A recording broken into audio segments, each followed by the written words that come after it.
toute ma vie, j'ai rêvé de cette saison. Les fleurs et de l'amour, c'est la raison de l'incarnation de mes oraisons. Renouvelant comme une lunaison. Quatre saisons de floraison. Et cela je manque que nous nous amourachons.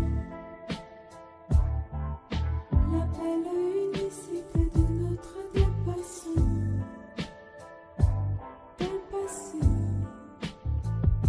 Et qui aurait pensé que tu serais le mien?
This feels like summer,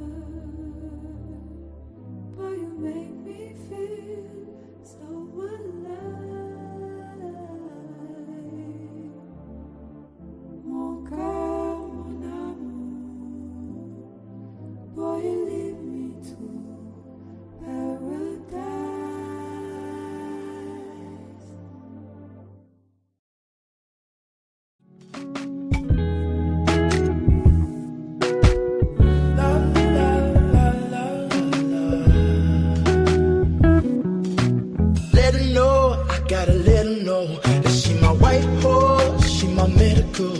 Like my baby mama, know how to take care of me. Give my baby problems, you gon' regret everything. So I let her know, gotta let her know.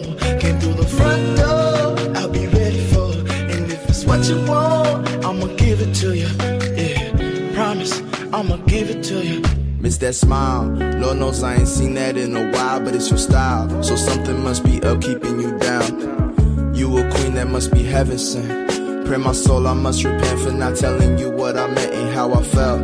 Honestly, I'm used to throwing wishes in a well. My conscience tells me that I could have helped without fail. Actions speak louder than words, and that's a lesson that I learned all by myself. Let her know, I gotta let her know that she my white horse, she my medical. She like my baby mama, know how to take care of me. Give my baby problems, you gon' regret everything. So I let her know, gotta let her know. Came through the front door, I'll be ready for it. And if it's what you want, I'ma give it to you. Yeah, promise, I'ma give it to you. La, la, la, la, la, la, la, la, la, la, la, la, la, la, la. Feel it, baby. baby. Stress is all around us, these high ceilings, and I need it, baby. Pressure and make diamonds, I won't steal it, baby. Silent, baby. Hurts to see you crying, know you trying, ain't no lying, baby. When I say I need you, greedy if I have to share you. It was me that all along did you wrong, thinking that I made you beautiful and strong. This toxicity, the death of me, I feel the day you gone. The most beautiful girl I've ever known. I'll find a way to treat you better. I swear there's no one out there like you. You teach me to be better. My talk is cheap, keep asking what I do. I'll fly you to the moon and hope I'll see you soon. I'll find a way to treat you better. No problem, I'll do whatever. Let her know, I gotta let her know that she my white horse, she my medical. Like my baby mama, know how to take care of me. Give my baby problems, you gon' regret everything. So I let her know, gotta let her know. Came through the front door, I'll be ready for her. And if it's what you want, I'ma give it to you. Yeah, promise, I'ma give it to you. La la la la la la la la la la la.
nobody telling me what to say. This from the brain, from the heart, from the soul, from the streets. I'm a bitch from the streets. I get that money. Bitch, give me what you.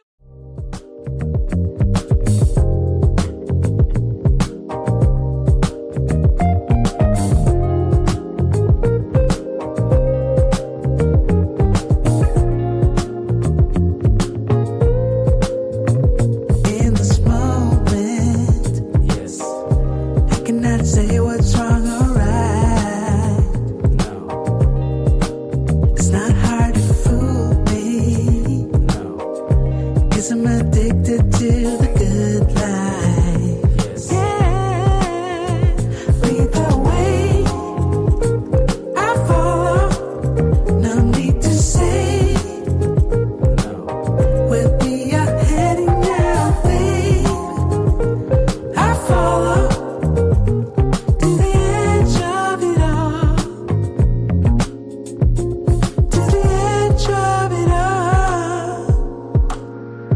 Tell you good night. All right, we are back. I'll find a better one.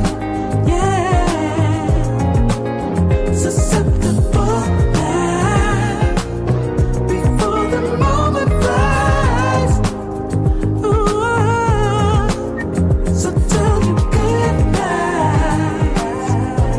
'Cause I'll find a better one. Ooh. Yes, sir.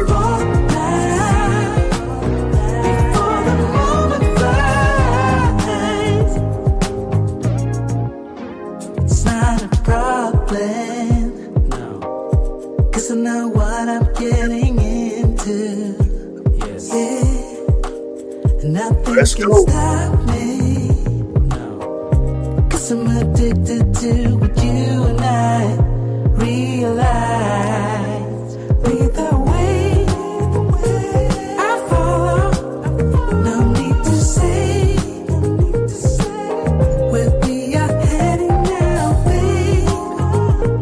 I follow to the edge of it all. So tell you good night. 'Cause I'll find a better one. Yeah.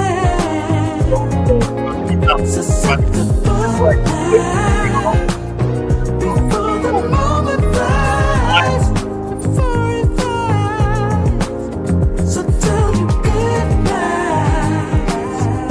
'Cause I'll find a better one.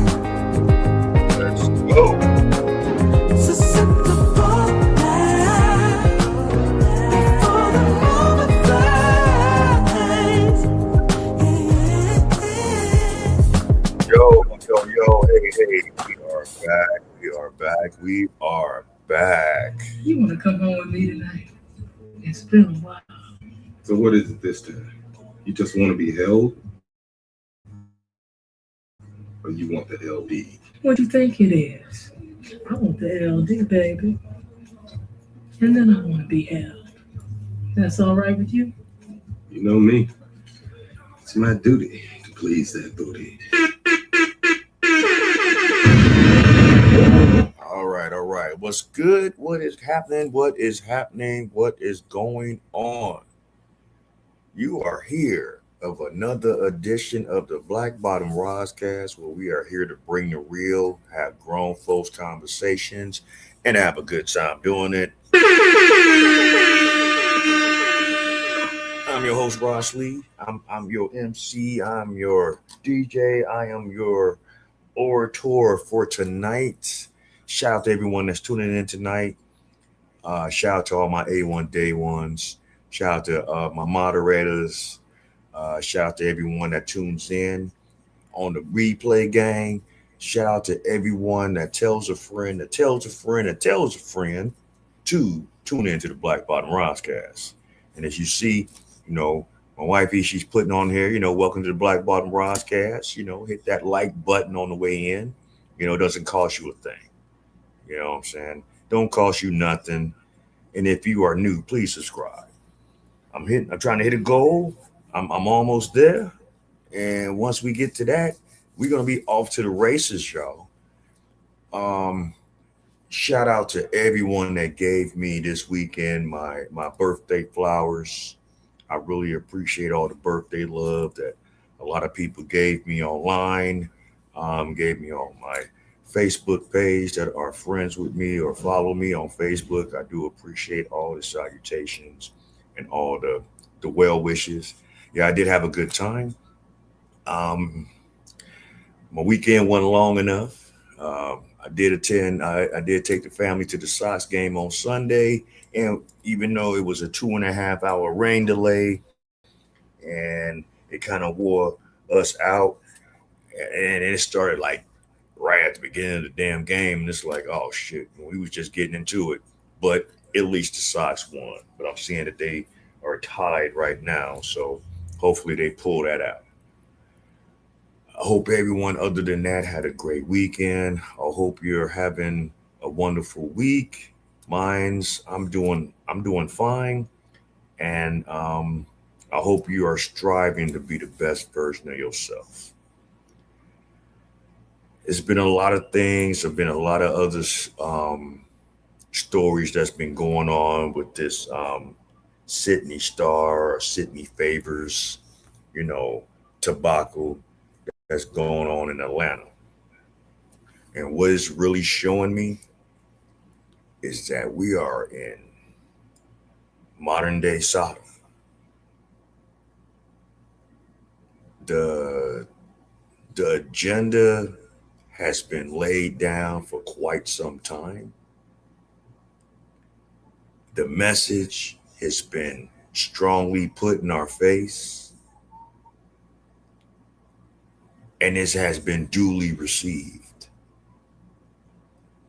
We are living amongst a group of people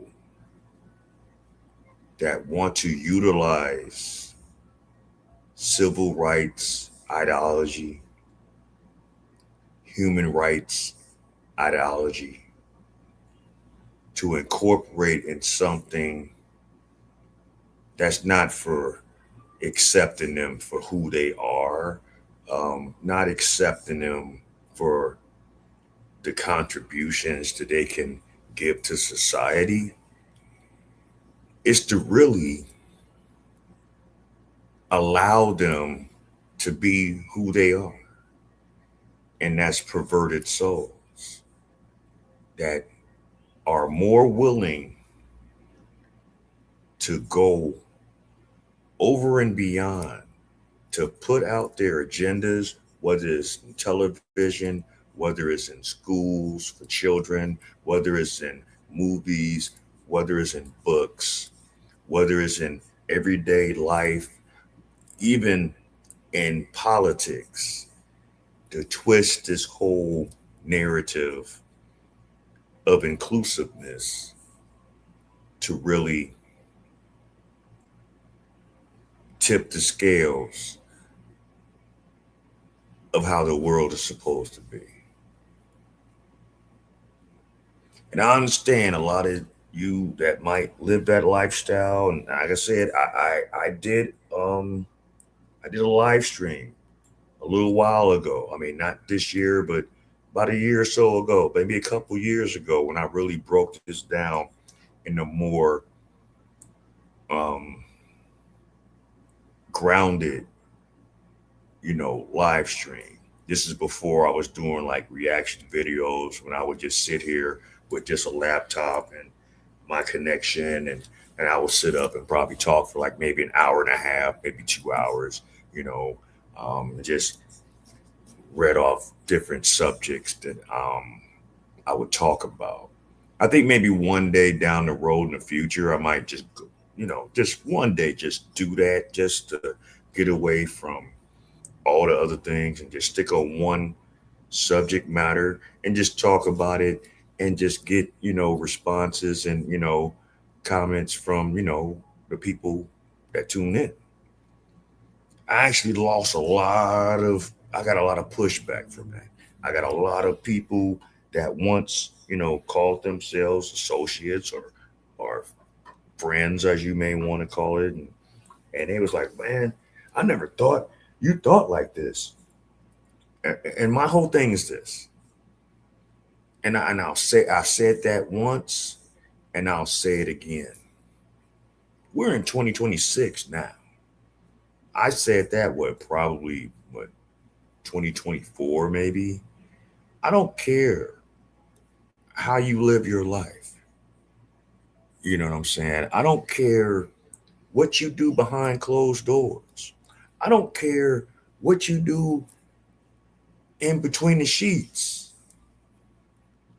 But what I really care about is how you want to put this narrative onto our children and confuse our children. We're going to talk about that as well, as far as how far that has went, because I know a lot of you guys have seen, the viral video or the viral picture of the little boy that went to school and in a girl's schoolgirl dress. And the school was like, hold on, no, we're not doing that here. And they laid down the gauntlet, and they called the mother and was like, your child is not appropriately dressed. And she got mad about it. And they was like, well, either you're going to come and get this child, because we have certain guidelines at this school. We have a certain dress code. Boys dress as boys at this school. Girls dress as girls at this school. And I get that. Now, whatever y'all want to put on y'all children outside of that setting, that's your business. We can't stop that. But it has to be a line. I said a lawn. It has to be a line that has to be drawn with that. Because if not, then all we're going to have is chaos and anarchy. He's just expressing himself. This is what the mother said. And then we see a picture of the father and the son before he went to school. And it all made all the sense in the world. And this is what perplexes me about some of you sisters in the community and in the community. What you say, our children's school system is very specific about what each gender can wear. Yes, all of them should. But it was real interesting what I saw in the picture with the child and his father, because the child's father is about that lifestyle. The child father is a male, of course, but he walks around with makeup and eyelashes and, projects himself as such. Like I said, it's 2026. That's his right. It ain't like how it was when I was growing up in the 80s when, well, I'm not going to get into all them stories. Okay. But it's a whole different world than then to now. But I got to ask a serious question about a lot of you ladies that's out here. And I've been seeing it here and there. It's like the genders have really changed, because some of you ladies in the black community, and I haven't seen this in any other community. I'm quite sure it's going on in other communities. There's probably more under wraps. But I'm seeing more and more women in our community engaging with gay men.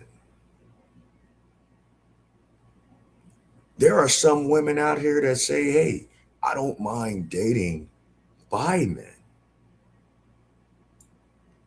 And then you wonder why the STD rate in our community is as high as it ever been. You wonder why the STD rate is as high within black women as it's ever been. And it just dawned on me that a lot of you have problems. I don't know if it's daddy issues. I don't know if it's this gender swap, whereas you women are just so uber masculine that you feel that you're the man now, because I've heard it for so many years, especially on Mother's Day with single mother led homes that they say they're the mother and the father and all this other rigmarole, and that where you have it. But it's no wonder more and more black men, and on Father's Day, it's no wonder that more and more black men are getting out, the rap community, getting out of dealing with Keishas, because it is getting really, really ridiculous. And something has to give. But, we're going to get more into it. You know how I always do. Always start with a body cam. Shout out to my man, Heavy Gant. I almost didn't do this show tonight just because, I've been having some other things going on. It's my birthday weekend. And, sometimes we just want to take a break. But I did say, you know what? The hell with it. I'm going to do this tonight. We're going to do our show. Like I say, hit the like button on the way in. Subscribe if you are new. You are here at the Black Bottom Broadcast. We're going to react to my man Heavy Gant and what he does. This is a sad case right here. Hold on.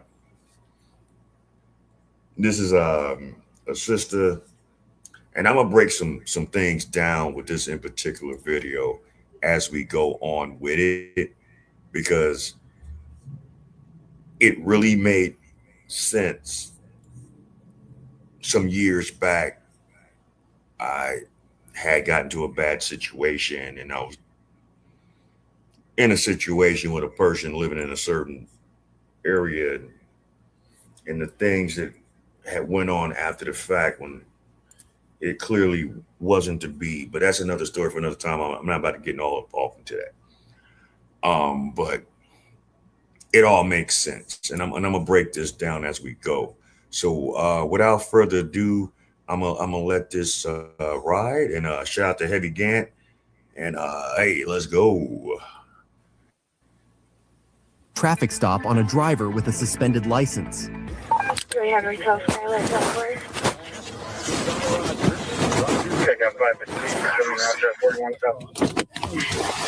Uh-oh. Body Cam Summits the channel. If you don't want to see my big head in one of these corners, click the link and don't come back. You should know who I do this for. Let's go. Hello, Officer Jeff from the Bradley Police Department. Reason for the stop your speed. Yeah. Okay. Had you going 42 and a 20. You have a driver's license, proof of insurance on you? Yeah.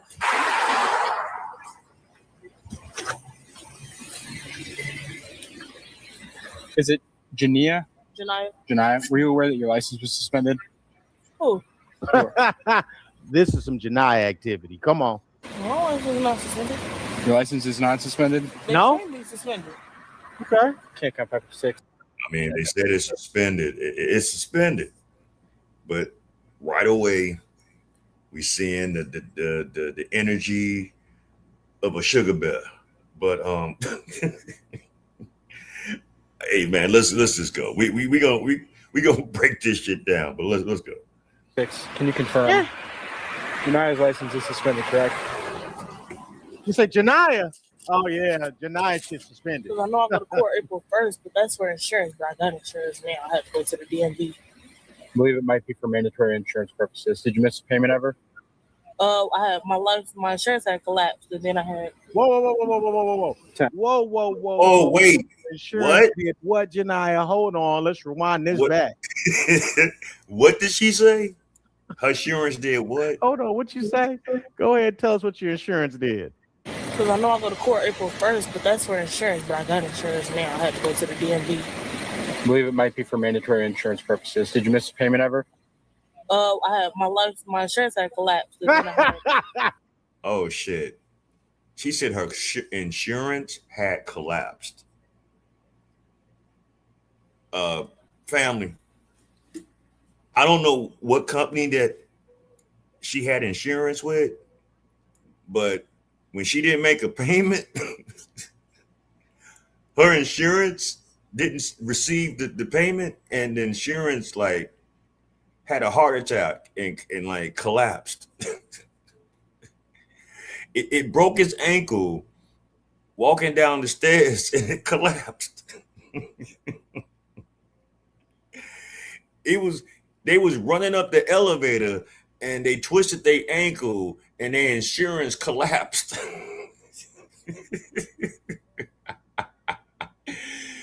They was jogging on the beach. The insurance company was jogging down the beach, right? And they got too hot and they didn't drink enough water.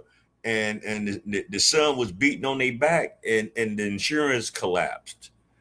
What in the fuck? People. And this is in Illinois. And this is what really hurts me about certain parts of Illinois, especially from the south all the way to the southern suburbs. There is even some out west as well. I'm not going to just totally be biased because see, I'm originally from the south side, so I can say this shit. The south side and the south surrounding, Southland areas ain't what it was when I was growing up. The educational level of our people is beyond remedial. It's beyond. It ain't even remedial. It ain't even special ed. It ain't even short bus. It's down in the bellies of dust, of hell. You got hell, you got purgatory. Well, you got purgatory, you got hell, and then under hell, you got the dust of hell. That's where the fuck it's at. I don't know what you call that, but it's something. Her insurance collapsed, y'all. All right, let's go. 10. Is her suspension due to insurance purposes? Oh, yeah. No, it has to be. It collapsed.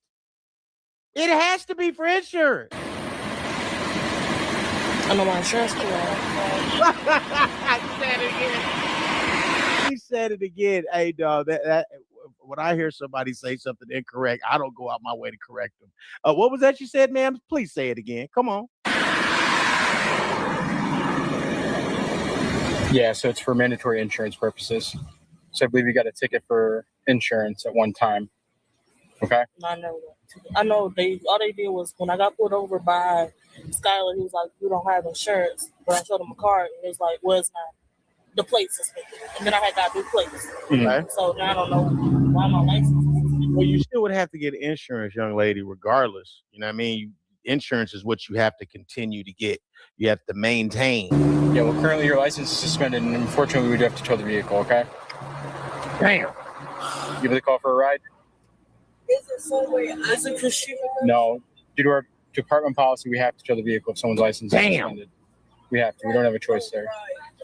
They have to.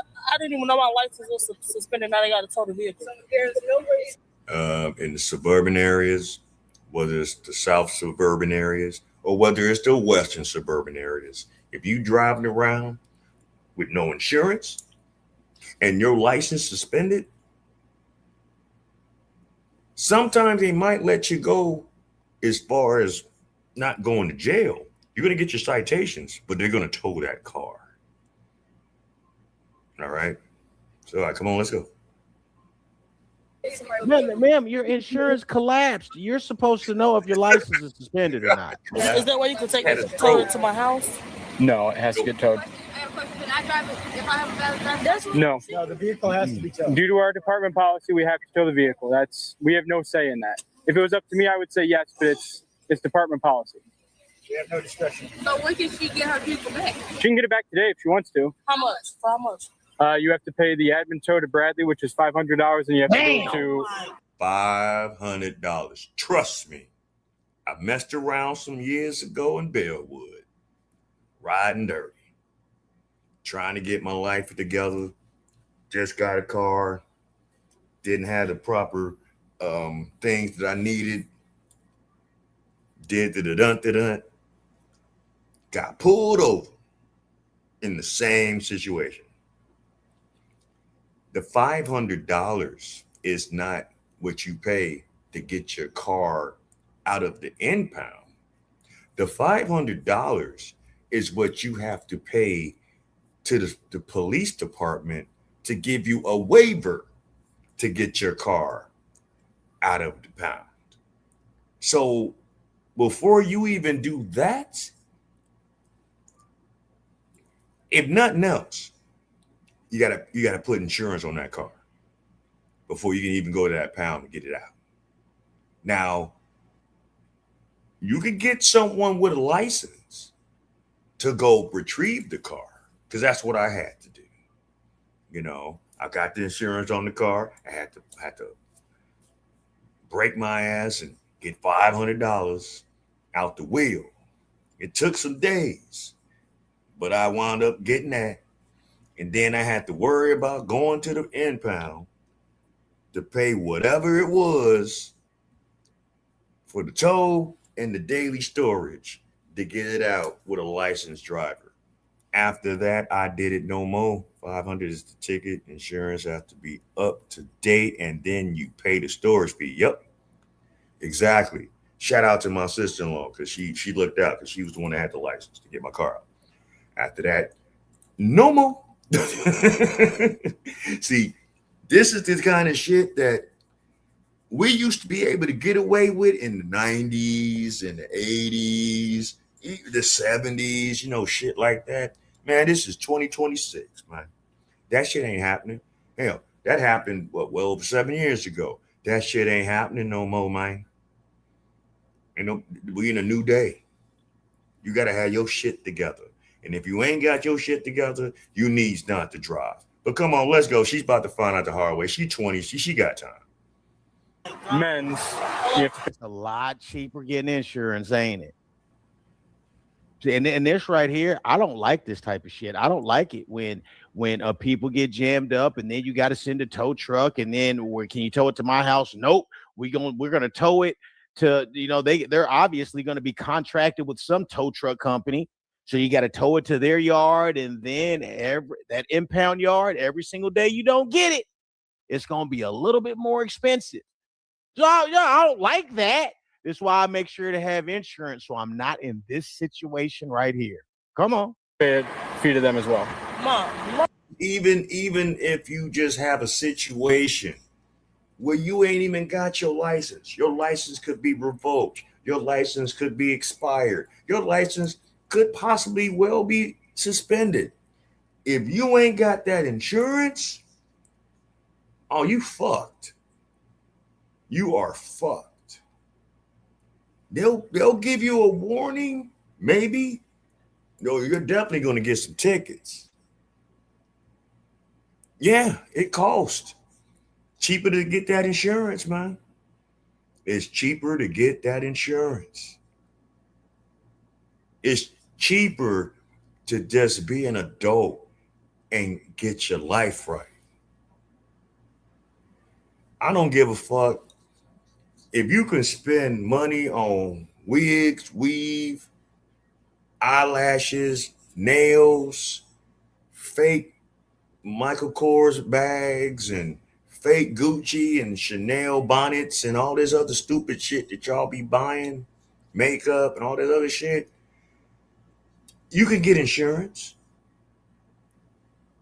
You can, if nothing else, I'd rather have my cars fully legal and look like a bum. But at least I'm driving, and I ain't driving dirty. I didn't have plenty of situations, not as much as I used to when I used to drive dirty. But now when the police drive behind me, I don't give a shit. Because you know what they do when they drive behind you, they run your tags. Then they'll run it. They'll be running it. They be trying to find something. They be trying to find something. They be following you for about 5-10 minutes. They still can't find nothing. Damn. And they turn off. They turn off. You know they like, damn, motherfucking nigga. But anyway, let's go. When did my license get suspended? There's your problem right there. Is that your mama should not be the one who knows. That's something that she should know as an adult young lady. She should know about her insurance, should know about, all of that shit. That is not for your mother to have to deal with. That is not her burden. Your mama got her own insurance and got her own bills she got to pay. Don't add to that. But a lot of times we raise our kids this way. This is why they have Arrested Development. You know what I mean? They got to be prepared for this shit. That's what I'm saying. What are you saying? Oh, okay. Mama's spoken. The man put me over and he was like, my license is suspended. In this situation, our records are saying that your license is suspended and we're not just going to sit here. Yeah. You have the right to appeal it. You can go into the station and fill out an appeal form.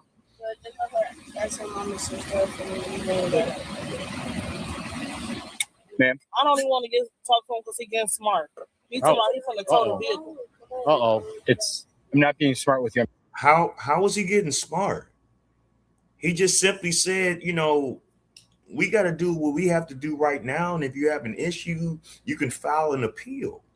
If what you're saying is correct outside, because, sometimes, some of these, suburban policemen's computer systems could be a little outdated, or don't really update as fast as they should, depending on the in particular, suburb.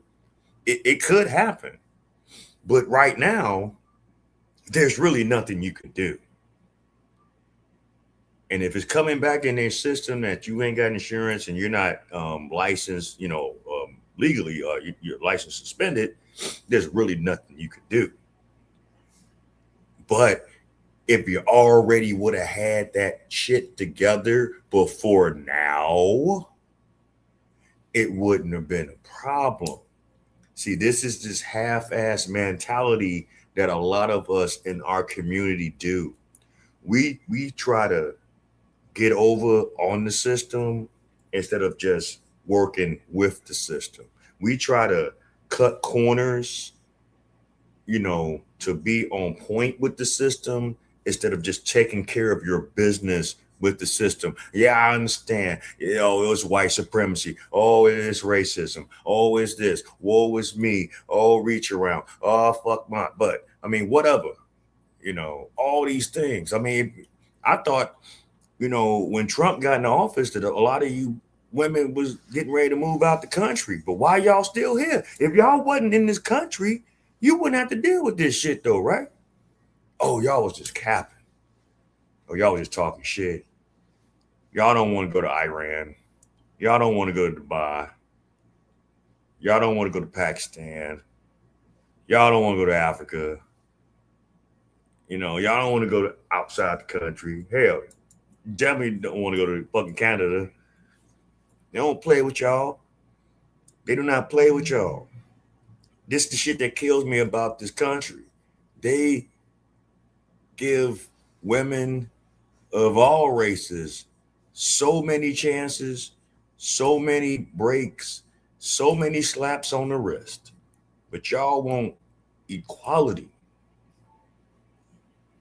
And I feel the same veracity that the men, since y'all want their equality so much, the same veracity when men break the law and they reap the repercussions of it, you women should do it too. Equal rights means equal lefts, uppercuts, tasing, sandwich wraps, all that shit. All right, let's go. See, I'm telling you what has to happen. Okay, hurry up, Mom. By KCTC. By KCTC. Is she going to come pick you up? Listen here. But what is your mother going to do? And KCTC and whatever the fuck, whatever she said, what is... what really pisses me off about women in this country when they get jammed up by the police? It's a common thing. The first thing they do is get on their phone. Because see, ever since that George Floyd shit went down and all these random um little situations over the years have happened, like foreign in between, like the Trayvon Martins and all these other shits that's happened, in small sectors, not on a grand scale. Everyone believe that in today's time that the police are just so racist and just so biased and things like that. And you lobbied, for these body cams, right? And now you got them. Now y'all don't want to honor that. Now y'all want to look at that. The bill, the Ben Crumps and all y'all don't want to look at the fact that a lot of these situations that might happen in some of these things happen because of how you react to them. But anyway, let's go. Your mama on the phone and you're by KCTC, all right, with the cop outside your car door, you're probably gonna go to jail. It's our department policy. Mama, just hush. This is so irritating. This day, y'all know how this goes. This day cannot get no it. All right. So can you just step out so I can explain the paperwork to you and everything? Uh-oh. Here we go. I'm just gonna have you step in front of my car, okay? And you do have the right. You can fill out an appeal form. But it don't make sense. When I got pulled over the other day, he did not say that. He said your insurance. I showed him the insurance. Everything was cool. He did not tell me my license was suspended. How the my license suspended? Because you didn't have insurance. That don't make sense. I'm gonna explain this to you really quick. It's because you didn't have insurance. It's not like as soon as you get insurance, well, is everything cool now? Well, shit, I don't know. You better make sure your license ain't get suspended. They send you all these little threatening letters in the mail. I mean, I've gotten them. I know some of y'all have gotten them too. So no, ma'am. Okay. Well, all I need is just your signature here. This says that we took control of the vehicle and that Menzel have the vehicle. Okay. What is he doing? He has to search the vehicle. That's part of. Oh, is weed in there? There's weed in there? Yes. Is it a lot? Of course, it's weed in there. Why wouldn't it be? Oh, sugar bent back having ass, and excuse me. I gotta ask y'all, what's wrong with our women? This woman's 20 years old, looking like a super sugar crisp big back, wearing these tight clothes, back hanging all out with these back dimples, looking like she baking bread in her back and sides and shit. Why do you women do this? 20 years old, looking like somebody auntie.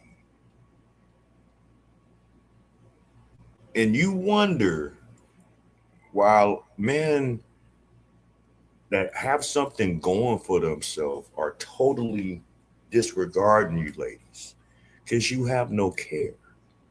How you was raised, how you was brought up was all just a dysfunction. And men, you need to start learning to have better standards. I understand some of these quiches might be easy and all this other shit. You get them, a loud pack, a pill, or some Hennessy, and a 5-piece chicken wing from Harold's or some shit. It's all good, but you got to do better than that, bro. You got to do better than that. You got to raise your standards up just a little bit better. But I know it's some Pookies and Rays that just be running through this madness. But anyway, let's go. Yeah, that's fine. I'm not shit, okay? How the fuck is it? Janaya, I'm fucking confused, G. Just stay right here. Oh, how the fuck can chill, Janaya? Yeah, just. I'm not trying to here. Till mom get here. Until your mom gets here? Yep. Okay, right. That's okay. Hey, 52. She said she wanted to wait till mom gets here to sign this. Okay. I mean, she's not underage though, right? How far out? Yeah, how far out is Not far. She down the street. I can wait. Y'all put me over. We can wait. This looks horrible. ladies, we gotta do better with our diets. I mean, black people in general, we gotta do better with our diets. We gotta do better in our self-care. We gotta do better in how we present ourselves in public. At least she ain't got, the bonnet on, At least it ain't that, but look, you know damn well that ain't her hair. She bought it, but it ain't her hair. But that's beside the point. That's another story for another time. But this shit's ridiculous, man. But all right, well, let's go. So all this is just saying. Do you want me just to explain this to you real quick? Signing that is not admission. Yeah, it's Okay, not. okay. I'm going to wait for my mother though. But I'm going to wait for my mother to get here. Come on, man.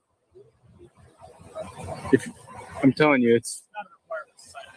Okay, but I'm telling y'all. Come on, man. That's him. He started talking to me. Stop talking to me. Janaya, man, you can go to jail. Stop talking to me. Come on. Look at this hard-headed ass wench. Her sister's trying to tell her, like, look, just comply. You ain't got to do all this. Oh, you mad because, you fucked up because you ain't got your shit together. Then maybe you shouldn't have got behind the wheel. Maybe you shouldn't have been driving 40 miles an hour in a 20-something mile an hour zone in Brantley, which is 5 minutes away from Kankakee. See, I'm going somewhere with this right now, and we're gonna compact this right now. But come on, let's go. Hey man, it's a good thing she has a friend like this trying to tell her the right thing. You know what I mean? Some people only like people around them tell them what they want to hear. No, you need to listen. You need to listen. And to think, like, on the phone with her mama, being super disrespectful, being super aggressive, you know what I mean? And then thinks that she's gonna tell on the police to her mama. That says everything about how this young girl has been raised. Oh, you tweaking, man. Damn. This isn't an admission of guilt or anything at all. This is just saying that we took control of the vehicle. Let me read it. That's what I wanted you to do in the first place. That's the thing, though, man. So a lot of these children can't read. And she ain't no child. She's 20 years old. But a lot of these kids can't read, man. Real talk. That reading off of an index card shit is real. So think if you can't read. Think if you can't read and think if you can't comprehend. Think of how mad you would be. Okay. This is why they be mad. Those are all carbon copies. It's all the same sheet.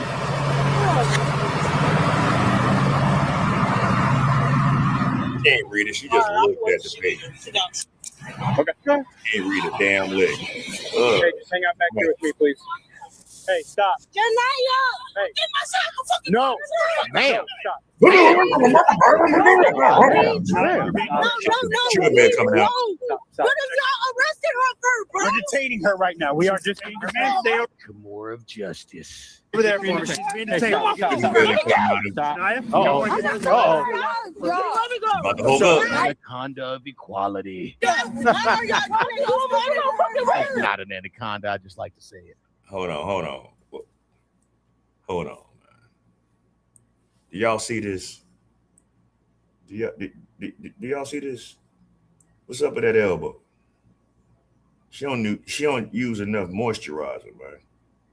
That elbow look like she be like elbowing like bricks and shit for like when she bored. That elbow look like you can light like, don't you know those wooden stick like matches?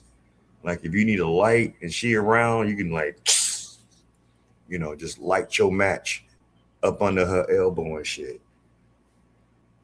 Oh God, our people. Anyway, let's go. I know I'm being petty. Janaya, calm down. What are you taping for? Like seriously, what are y'all taping for? At least this was the friend that was actually saying something positive to her. Excuse me. Pardon me. But all I gotta say, man, this outfit, this hair, that elbow, her voice, her back, her sides, her front is all out the wheel. And she ain't nothing but 20. 20. 20.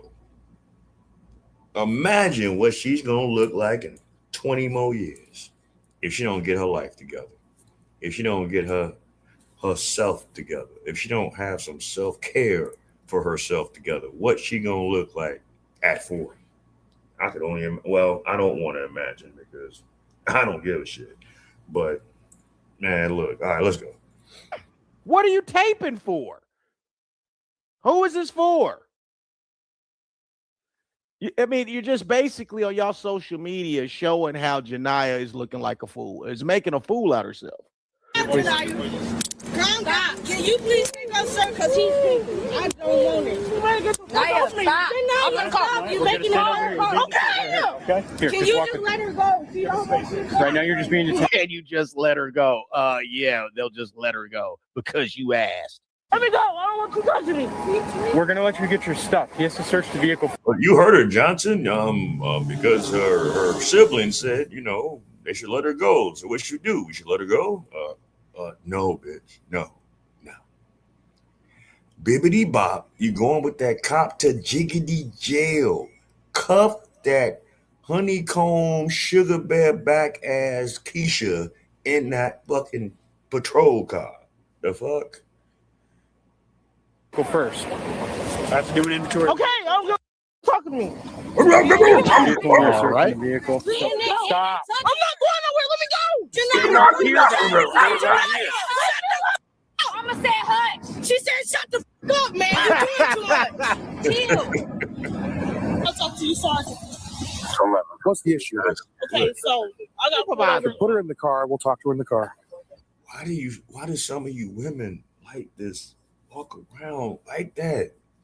Like that shit look cute or something. I don't understand, man. I understand there's nothing wrong with being confident, but there ain't nothing wrong. There ain't nothing confident about this shit. This shit's just, I'm sorry. Everything is just wide and all outside. No. See, need to start bringing shame back. I don't know what's up. At least the other sister, that's a little, on the, the heavy side. At least she's wearing something that, she heavy, but she ain't trying to like expose her shit. So she got a little, shame with herself. But this broad, she don't give a fuck. This. When was the last time? I bet you this 20-year-old is every bit about 230. And she tall too, and big like this. I bet you she about 220, 230. I don't want to get in the car. Okay. It's not an option. Get in the car, please. Don't understand them. Instruction.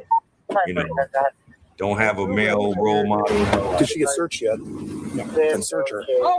One guy touched me. You can't touch me. Hey, listen to me. We don't have a female officer here, so you're going to get searched. You need to relax. Show my mama this shit. You need to relax. Where's your daddy at? Everyone that gets in our cars gets searched, okay? Calm it down. Do you have anything else on you? Yo, mama, fuck that. Where's the daddy? Or the daddies? Because I didn't see 3. 2 lighter and 1 midnight black.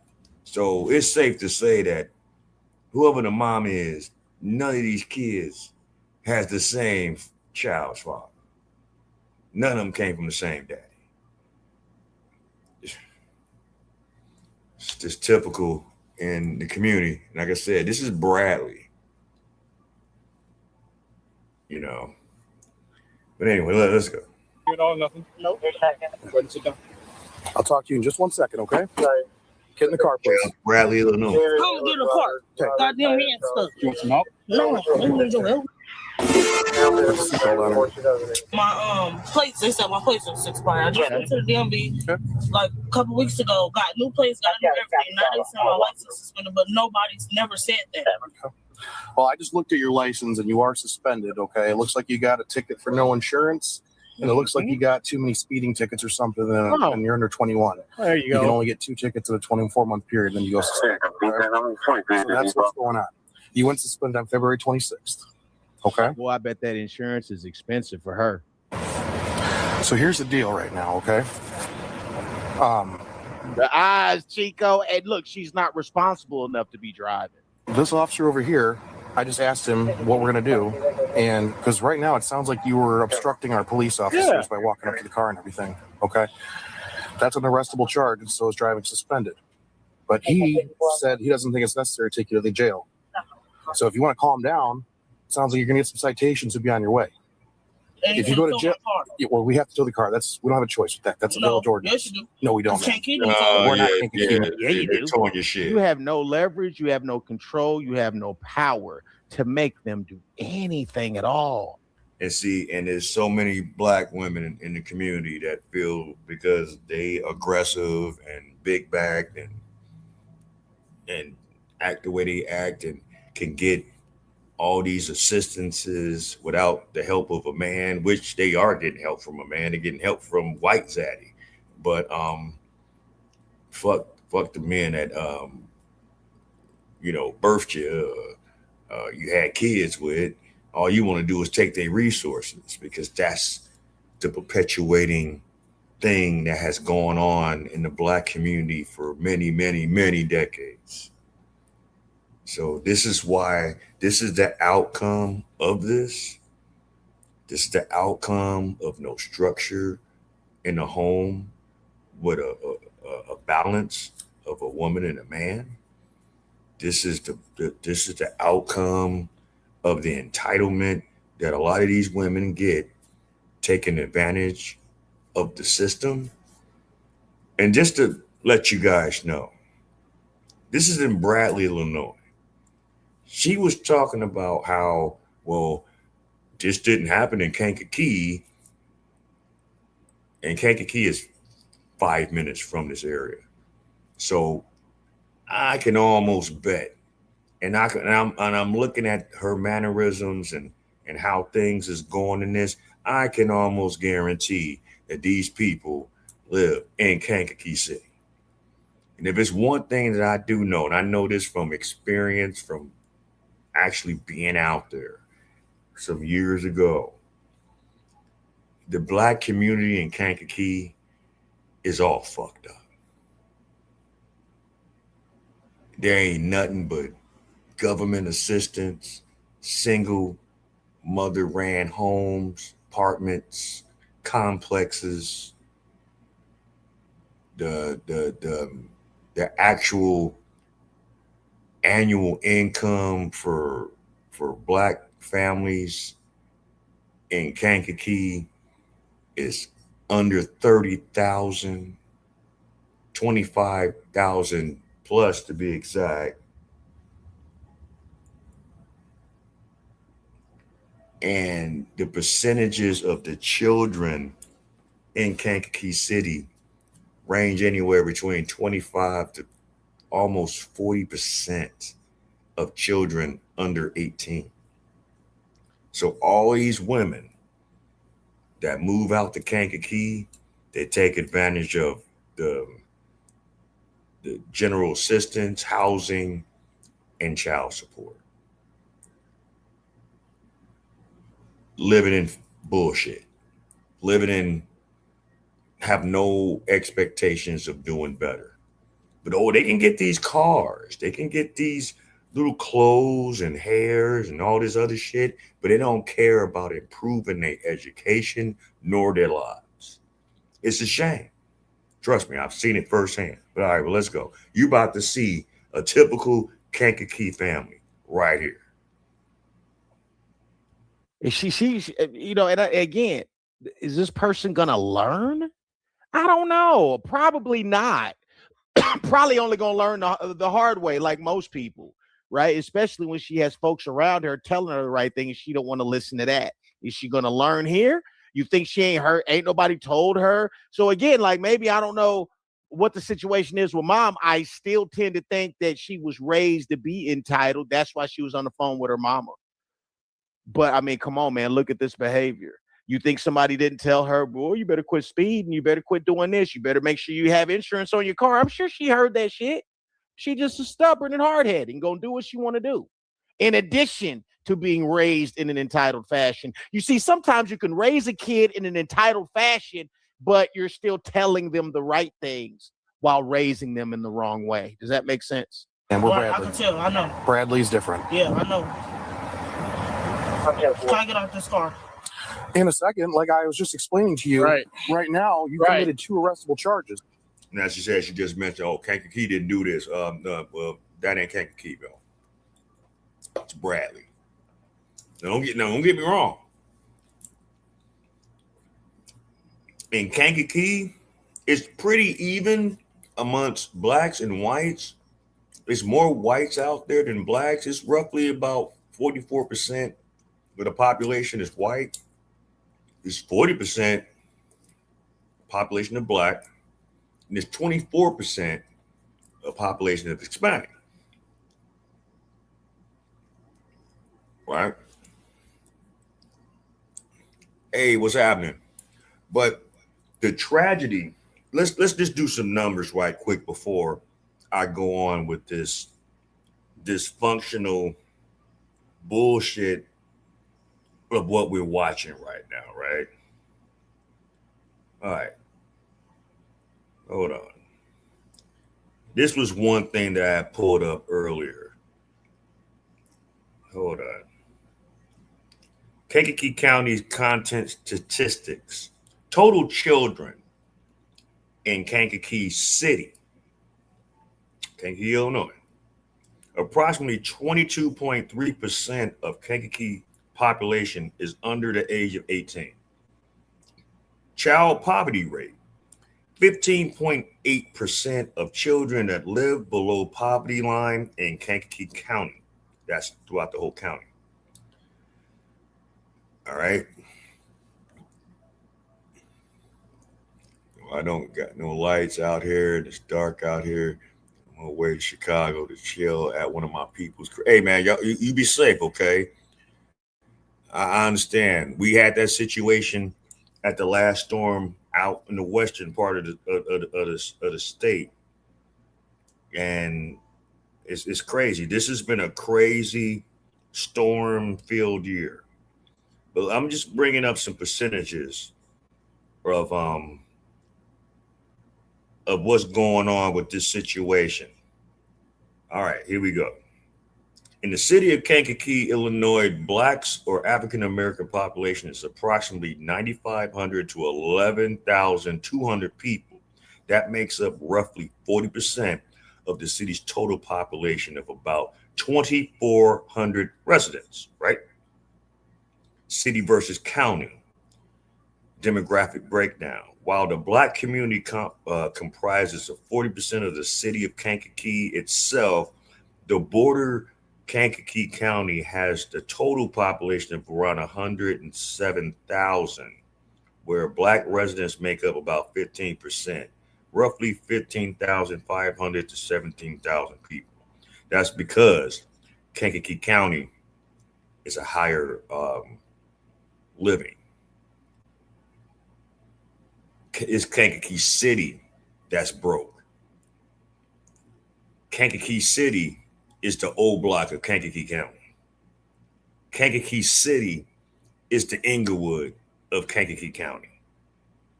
Within the city limits, white residents make up roughly 30 to 44%, depending on Hispanic or non-Hispanic. Classified as Hispanics or Latino residents make up about 24.5%.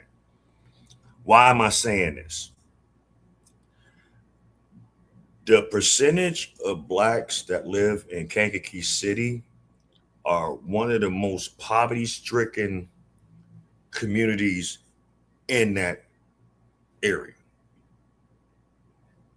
And when you have a poverty-stricken area that works off of public assistance and government assistance and single-family ran homes and have no male figures or any male structuring or any fathers in the home, this is what we come up with.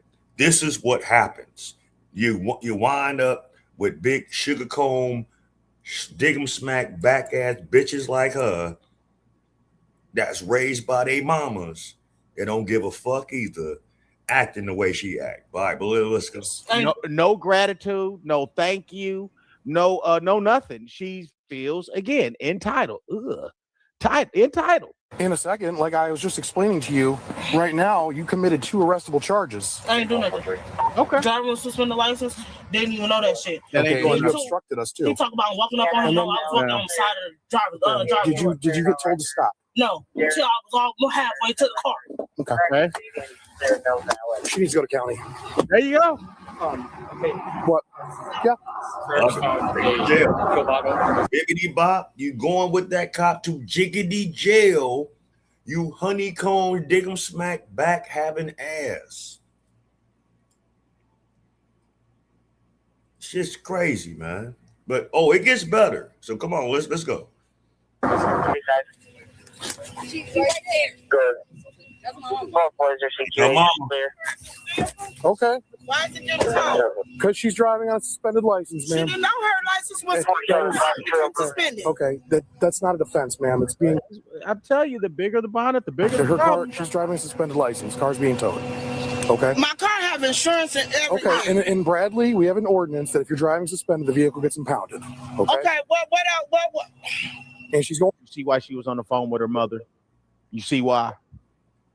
And I don't doubt that this mom still told her daughter a lot of the right things. It doesn't matter if you're raising them in the wrong. No, she didn't tell her to write nothing. She just let her ass get the car. And now this is when you're going to really see the dynamic between Sugar Smackback and the other 2 siblings of lighter complexion. How this mother talks to her, the daughter that's getting arrested, opposed to the daughters on the side. That one of them, I mean, both of them actually tried to tell Dig 'em Smacks to fucking calm down, but she wouldn't listen. You're gonna see the dynamic of this shit, and we're gonna break that intellect down because the shit is sad, and I see it in a lot of homes, especially in our community. And this broad right here, she's the problem. She is the problem why these YNs are out here all throughout the country. Mothers like her is the reasons why you got YNs and these so-called baddies that ain't bad at all. They bad looking, they might be bad smelling, they back might look bad, but they ain't no baddies. But all right, but let's go. The wrong way. And that's what I think, just based off of this, what I'm seeing thus far. And it ain't just because she got on the uniform of the spirit of disobedience. We've seen women with bonnets actually be the voice of reason, oddly enough. That's not the reason. Going to jail today too. Why she's going to jail? Because she obstructed a police officer. She wasn't listening. She's going to jail. She wanted to keep resisting. She's going to jail. Where's she at, sir? She's in the back of that car, and you can stay right here. I just need to talk to her. You can talk to her in a minute, okay? You can stand right over there. We're in the middle of the road. You fucking kidding me, man? Who the fuck heard that shit in her car, goddamn? I didn't have nothing in her car. Nobody didn't have. I didn't even go to her car. I was in my car. Why the fuck they She's got a stun gun in the car as well. She does not have a FOID card. That's another charge. She got that. All right, just to keep in mind, for those that's this late, she did admit that it was weed in the car. Later on, during the investigation of searching the car, she had a stun gun in the car, which is illegal to own one if you don't have a FOID card. But all right, we're gonna let this finish. That's from the beauty supply shop, sir. A stun gun, you have to have I don't need you to talk. Let them talk to you me. have to have a FOID card to have a stun gun in the state of Illinois. So why would they sell it then in the beauty supply? Ma'am, That's a fair question, Mom, but still, your kid can't. Just like you can go to Swaparama and buy a 12-inch blade at one of them random stores. It's legal to sell it. It's just illegal to carry it in public, dumbass. Okay? It's legal to sell it. but you better know the repercussions behind having it. But our people know so much. You know, the most educated, these are the most educated. You look at it, the most educated. All right. Can't have it. You see what I'm saying? Like I said again, man, I was talking to my girl and I said, man, my God, what type of monster would I be that every time I got in trouble, every time I got arrested as a kid, every time the teacher called home on me, every time that I got suspended, my parents sided with me. What type of monster would I be, man? Unbelievable. Anybody will sell you anything if you're going to give them money for it. Yeah. It is up to you Yeah. to know the laws and be responsible. There be all types of illegal shit going on at them beauty salons and hair places and boutiques and all that old shit. All types of stuff be going on in them spots. Stand them. Where y'all taking it to? Men's toy. No toy. Men's toy. Where that's located? Commerce Drive in Bourbonnais. We'll give you an address. Get this bitch out, man. This is not a. So here's the thing. I tried talking to your daughter. 52, just I was trying to give her a chance to not go to jail today. She don't want to hear it. She wants to say she didn't do nothing wrong. She's got an no. Here's the thing. She's an adult. She knows better. When the police tell you to stop, you stop. We're not playing this game. And I tried to talk her out of it. She wanted to keep it up. So now she's going to go to jail. Hopefully next time she learns. We're not going to play this game of we're going to sit here and scream and get half the friggin' county over here acting a fool. No, we don't act. We are not going to act. We are not going to act a fool and have no repercussions for it. Yes, ma'am. Everyone's is. We have everyone's cameras are on. That's what the red dots are.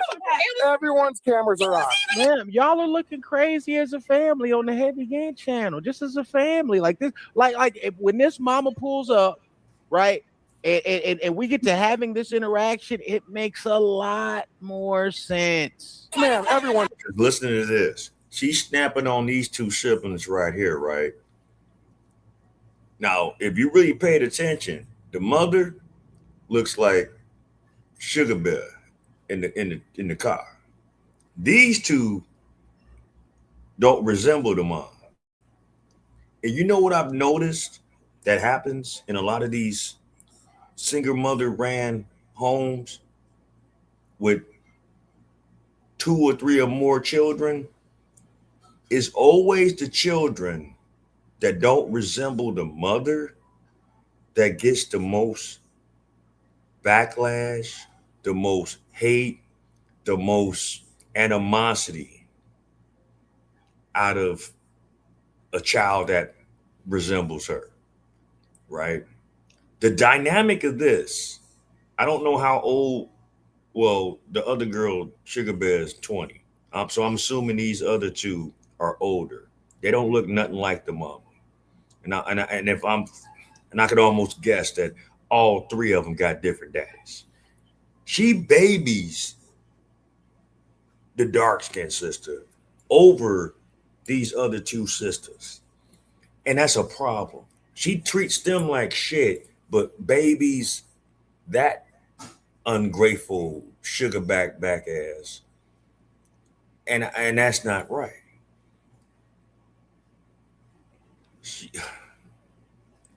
I would elaborate more on it, but you're kind of getting the dynamic right now if you're really paying attention to this body cam. So let's go. We have everyone's cameras are on. That's what the red dots are. Everyone's cameras are on. He the one told her to calm down. She was calling with him. He came over and started grabbing her. So obviously you think somebody was. If she was told to stay back and wasn't, then yes, he would grab her. Shut up. Okay. This is why she gone, because y'all don't know how to shut the fuck up. It wasn't even. This is why she going, because y'all don't know how to shut up. Really? That's why they're going. It's not because of her actions, not because of what she did, not because of what she didn't do, not because she wouldn't listen. You see, mama pulled up, jumping on everybody else based on that girl's behavior. That's why she acts like that. That's why. We have dash cams, body cams. We can play it for everybody. And not to mention, you got, I guess that must be your favorite daughter in the back seat of the car, right? The police telling you that she was acting a fool. Your other daughter's telling you she's acting a fool, but mama don't want to hear that. Why? Why? How it's not her fault? Play it for everybody. We are not going to do this. Come on, you saw her. Okay. Like this. Okay. She gonna have to. She's going to be, yeah. Just come on, get her out tomorrow. She come back. Man, that's some, bro, this some bullshit, bro. And then if you notice, the damn side of the back, passenger side back door was all dinked up. So that just shows you another thing. Hell, broad don't know how to fucking drive if she did that shit to the car. And that's probably another reason why her damn license is suspended. Or she ain't got no damn insurance. And probably didn't have no insurance then too. This a mess. This a hot fucking mess, man. Get y'all shit together. Y'all claim that y'all so independent and so on point, and you don't want a man, need a man, all this other shit. All right, that's fine. That's great. Beautiful. Thank you. Thank you. Thank you. Most men out here are not messing out. I'll tell you this right now. I can only imagine what their house look like and smell like in the inside. I can only imagine. But you can tell a lot how a person is just by how a person interacts with just everyday life. You know, and I'm not even gonna go any further with that. I mean, if y'all want to see more of it, I mean, y'all can go to the body cam. I mean, it is what it is. You can go on Heavy Gant's channel and check it out. My prayers to all those that right now on the south side, in the south areas, Southland areas, that's dealing with the tornadoes that hit. Trust me, I understand. About a couple of weeks ago, we dealt with that too. You know, fortunately, yeah, did we have power outages? Yeah, we did. We had it for about roughly 4 hours. Tree fell on one of the power lines out here, and it knocked out the power for about 4 hours. But they got it back running, you know, with the grace of God. And I think, and look, don't get me wrong. I love the outdoors. I love nature. I love all these things. But if you're living in these areas that got all these heavy trees and big overgrown trees that's spreading out over power lines and stuff like that, you guys need to really talk to your town council and have them trim them trees better. A lot of the power outages happen because how unkept these trees are. And when you have these heavy storms, these branches get to flying, trees get to breaking, and, you know, they knock out the power lines. And now you're without power. You know, so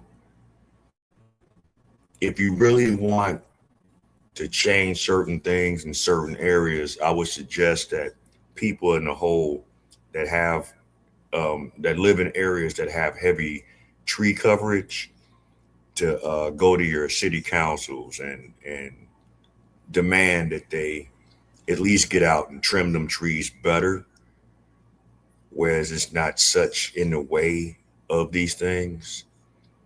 So when certain storms hit, you might have minimum to very less damage.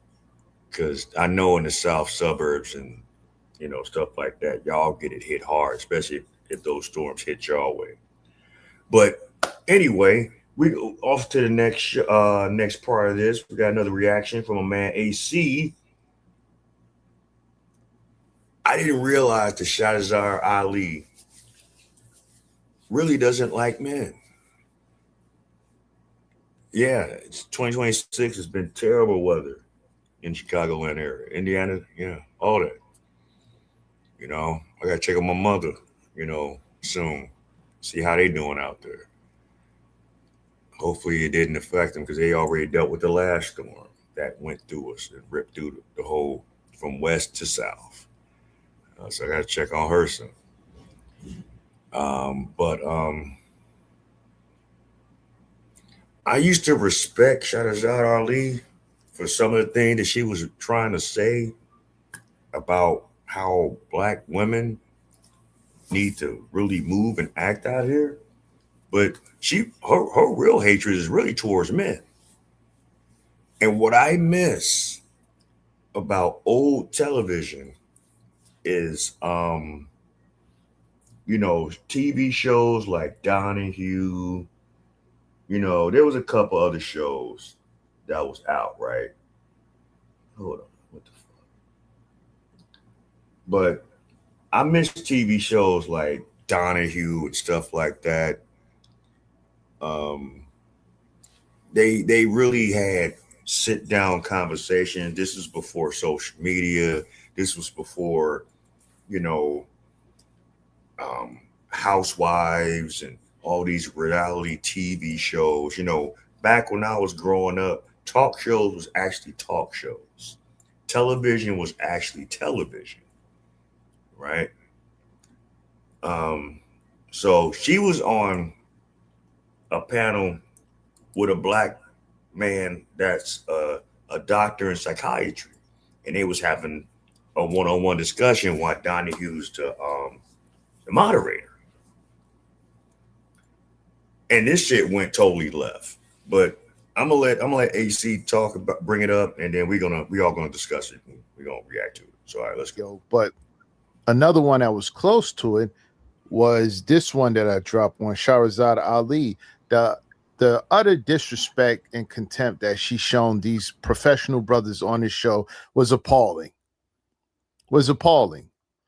And when I dropped it, it's like, instead of questioning me or getting upset with me, they totally ignored her behavior. And I guess they thought I was going to let up because I believe the very next day I dropped another video on her about her disrespect and, laughing about Kevin Samuels' demise and making it seem like he was a follower.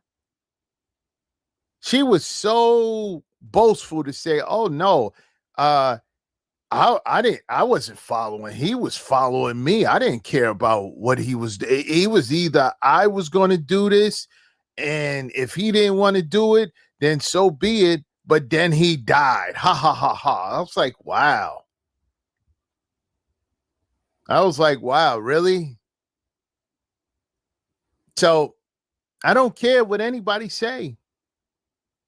When I drop these videos, you can question me, you can get upset, but one thing you can't say that I am is a liar. You can't say I'm a liar. I ain't lied yet. You can't say I'm a liar. That's one thing they can't say, black men, that I am a liar, because the things that I am saying or this, proving in these videos, I'm not asking you to believe anything. What I'm asking you to believe is your eyes and your ears, not me, but what you see and what you hear. Salute, salute, salute. When it comes to Shahrazad Ali, I tried to tell brothers, stop shouting out these Keishas you think that are on your side. They're not. And brothers, fall for a lot of stuff just because they agree with certain things she may say or Keisha may say. And I'm like, that's not the reason to side with them just because she said a couple of things that you agree with. That's not all. So all it takes for us to say that this party is no good or this law doesn't make sense, and dudes just start riding for them, and it's sickening because it shows that they're easily manipulated and can just be set up. Shahrazad Ali, right? I told brothers that, this is the same Keisha. She did a video, right? Somebody was interviewing her. I don't remember who, but I did the video. I responded to the video on this channel, and I said that look how she's talking negative about Kevin Samuels. She being real arrogant and talking down about him. And I'm sorry. Regardless of what a lot of you women that didn't subscribe to what Kevin Samuels was trying to convey, that's one thing. That's fine. There is a lot of things that a lot of us men don't subscribe to what a lot of you ladies say. That's our right and our opinion. Everyone has their right to have their opinions. Everyone has their own right to their beliefs and their views, whether it's religiously, spiritually, holistically, whatever. But what pissed me off about a lot of you women is when he passed, how y'all danced on that man's grave. How y'all danced on that man's grave. And I'm not trying to make this a tit for tat thing, because that would be wrong.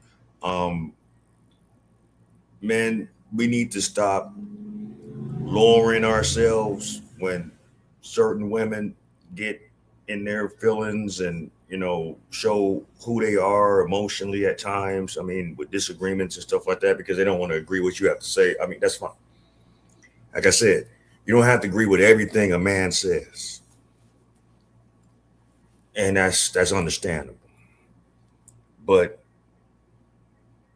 where I draw the line at is when you make a mockery of a person's demise, whether it's intentional or just being called to glory, naturally. That's been the problem with a lot of the generations up under us that has mocked the deceased. The karma that they've gotten, getting online, smoking on this and smoking on that and saying this, and look where that generation has become after they put that kind of energy out there. You should not do that. You should not do that. You are damning yourselves for a way greater karma than what that person might have dealt with that's no longer here. That's the last thing that you should do as a person, man. You are an evil, evil, evil person to laugh at someone's demise. I've never done it, and can't no one sit up here and tell you that they've witnessed me do it. And if they said it, I'm going to tell you they're a fucking lie. But when y'all, not all, but when some of you women mocked that man's demise, I was disgusted.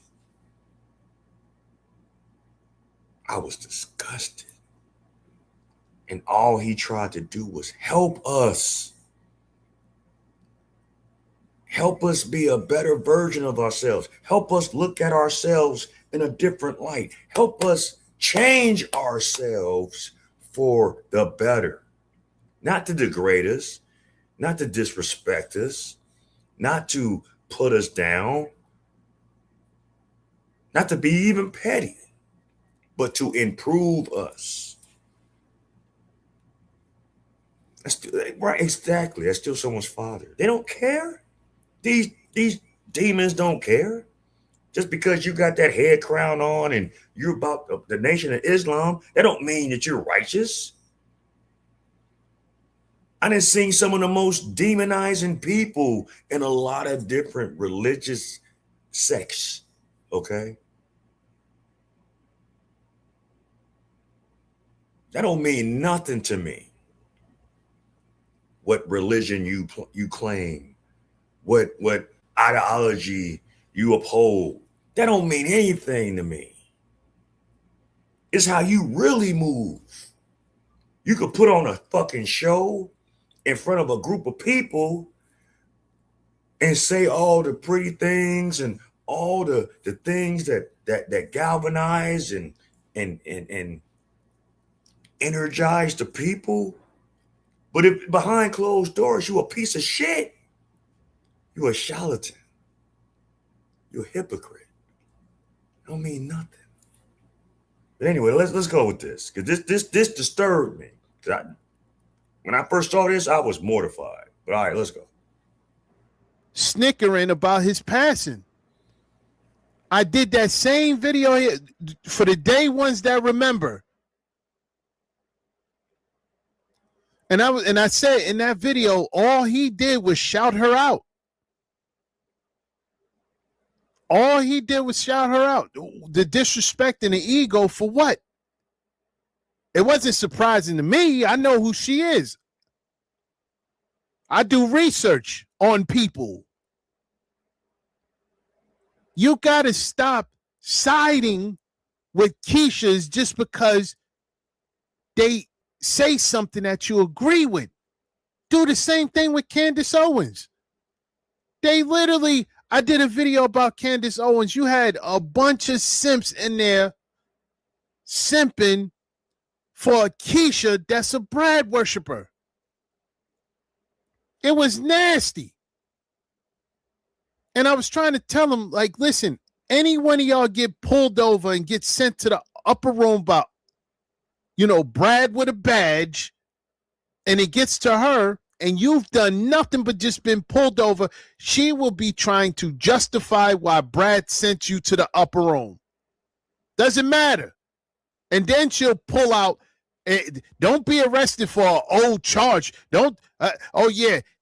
He got sent to the upper room because he had a charge, a weed charge in 2015, so he must have been high and he wasn't complying. Yeah, she would do that to you. She's a Brad worshiper. Oh, of course she'll say things about the Democratic Party that we agree with, but so what? I don't care if these Keishas say some things that you may agree with. They don't rock with you. And you're going to see just how, and y'all hold her to, y'all hold Shahrazad Ali to an even higher standing. You're going to see how disrespectful she is and how disrespectful she is to black men in particular in this video, to even Donahue have to call her out for it. A Brad. Let's go.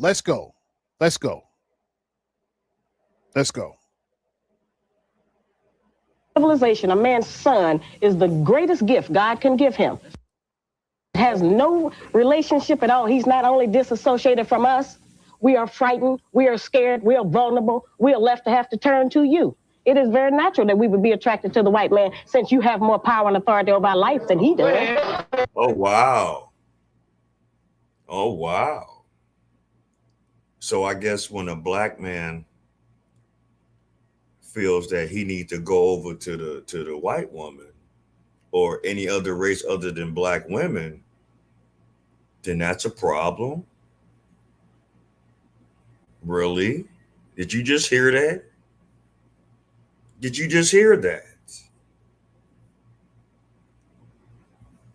Shout out to AC for calling this shit out and coining that phrase. A Muslim woman? A person from the nation comes out her mouth and says something like this? All right, let's go. Who said that? The wig wearer said that, right? The wig wearer stayed saying that. I'm gonna let y'all not gonna be interjecting too many. I just want to show you who she is and watch what she say and watch how she treat fellow, remember, supposed to be fellow black men. Watch. Let me understand this now, so that for a black man living in a white society, you see the tradition, one of a kind of longing to be like the black man, like the white man, and, and an effort to be accepted. Accepted. Well, it's more so like a parent-child relationship. White men have been the foster parent to black men. Although they've been an abusive parent, they have been the foster parent. And so consequently, now that relationship is in turmoil because the black man is longing to go free, except he has lost any rationale or logic about what it is to be free and how to reclaim his position as man over us and father to his own children. And so that's left him in a very desperate situation that we no longer... So if the black man is to foster children to Brad, what does that make Keisha's? Brad's whores? Because while they was hanging us and lynching us and stringing us and dragging us in trucks and dragging us and tar and feathering the black man that wanted to rebel, you know what they was doing with the Keishas? Popping their asses off in their clothes, putting them in the big houses, you know, edifying them, having babies with them. How you think we got all these mulattoes and mixed children all over the world? So if the black man was Brad's stepchild, then the black woman was his whore. If you really want to say it. And if you didn't want to say it, I just said it for you. The fuck? I don't have any pity for. Examples of what black men must do to fight for their freedom. Miss Ali. Number one, quit his job working in the system.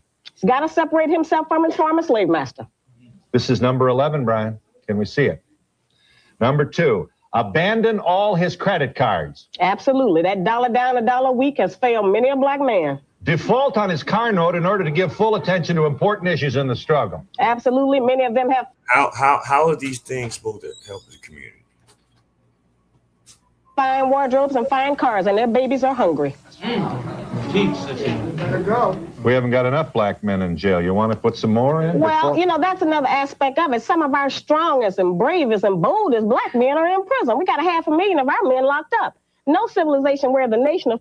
And y'all thought that came, you know, particularly from Color Purple, that idea that the good black men are in jail, prison. That's what you thought.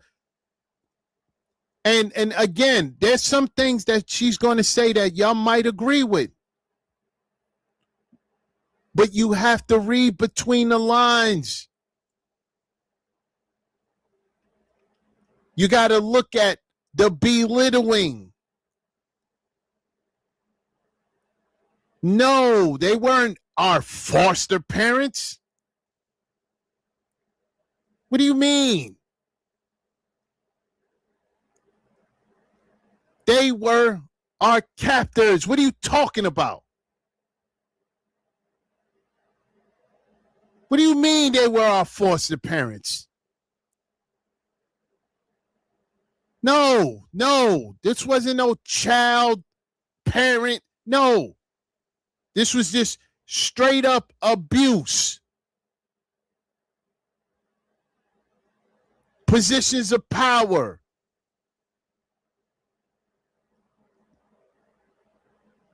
And brothers didn't lay down for it neither. over 290 slave revolts. So brothers knew it was wrong. They didn't just lay.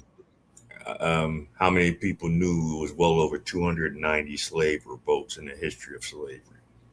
I mean, I know y'all know about the Nat Turner thing. I know y'all know about, the revolt in Haiti. And some of y'all might even know about the revolt with the Maroons in Jamaica.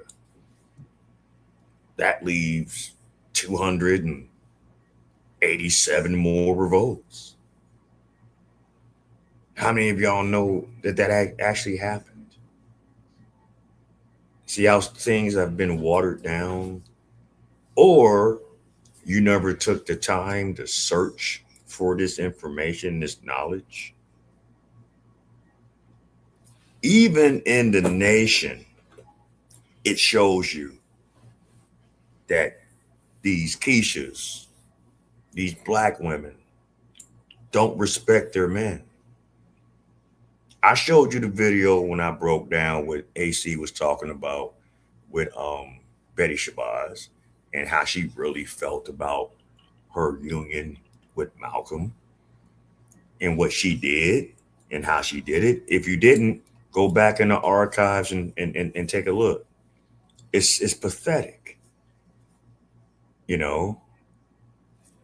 I haven't shown it yet, but hell, Madam C.J. Walker, there's history on her and how she disrespected the black man for her own personal gain of wealth and power. Hell, her own name is not even her real name.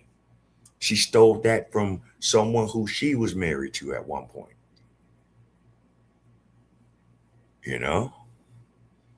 There are stories that go on and on and on about some of our so-called Negro heroes, female heroes, that didn't give two shits about really being aligned with black men. This is why this man is so focused on putting this kind of a message out here. And it's not to discourage anybody from doing what they do. Hey, you do what you do. This is not a channel that's trying to hate on one gender over the next. No, this is not that. I do want you to be aware of what's historically going on. So when you see the things that go on today and you talk about modern women and this, that, no, nothing's been modern. This is something ever since slavery has been a thing in our community. We were raised in that system to eventually hate each other. You understand? We were put in that situation to break our families, our history, our lifestyles, our honor, and our unity for each other. This is why it's messed up right now. It ain't changed. Just times have changed. That spirit hasn't died. Just the times of it has advanced.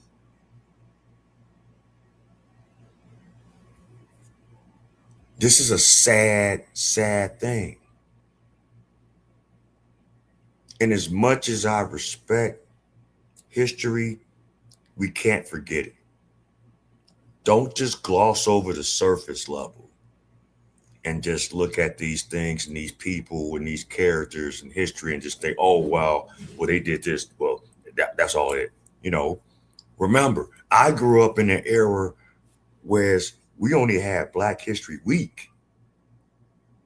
Okay. Then it became Black History Month. But isn't it so ironic that That's the most violent month of black on black crime. Do the numbers. That is the most historically violent month of black on black crime is Black History Month. But you Sam Bones want to get up when fucking St. Patrick's Day comes around, parade come around, y'all want to be gay. Oh, I'm Black Irish. You know, Juneteenth come around, y'all want to claim freedom, which in history, Juneteenth was not the date that the slaves were freed. That didn't come until months down the road in December. It was just that white man went to those towns in Texas and told them brothers that didn't know they was free that they was free June 19th.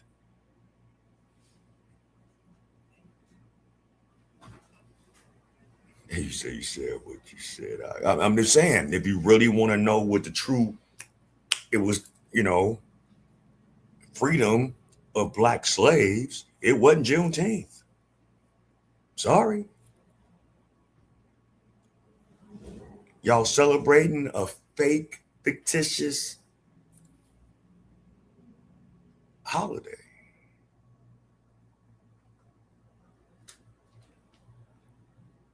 Everyone want to cry and moan about what we don't have and what we should build. But do you really support black-owned businesses? Oh, man, they too high. I'd rather go to Walmart. Yeah, well, guess why? They shit so high. Because they get charged higher for property tax. They get charged higher for merchandise. And it's hard for them to get the bulk of what they need. No, I don't celebrate Juneteenth. And if I see, but also at the same time, we got to be more, we also got to understand all black-owned businesses ain't for our benefit as well. There are some that just like to just be whatever. I remember the Salon restaurant that fucking opened up on 79th over there by Halsted years ago. Supposed to be for the people, by the people.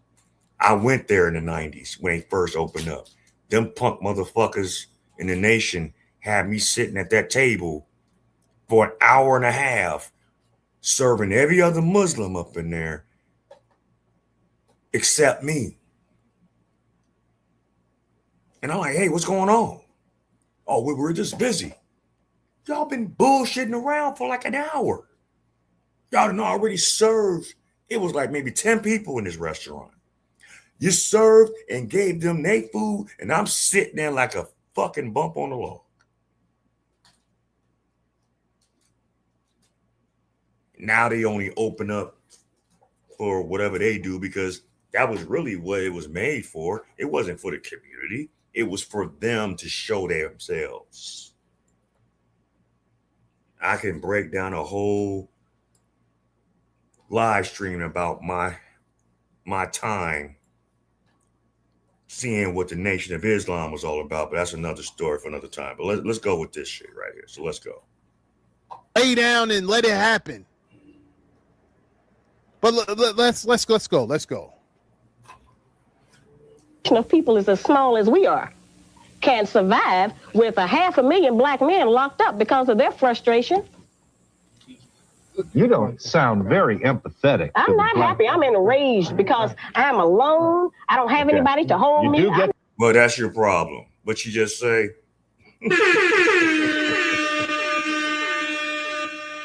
She's alone and she ain't got nobody to hold her. Well, I guess that would be kind of hard. You being uber masculine, nagging, finger pointing, low expectation having, pestilent child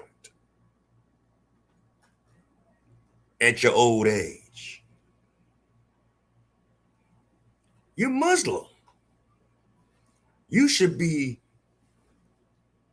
brought up to be a wife. Why are you not one? You want to be Malcolm?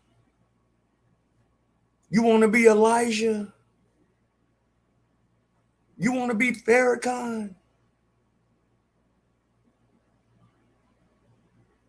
You know what I respect about Oswald Kwesi and his wife, and they've been doing what they do with the African dynastic period, you know, and the Kemet New Productions, like since the 80s, right?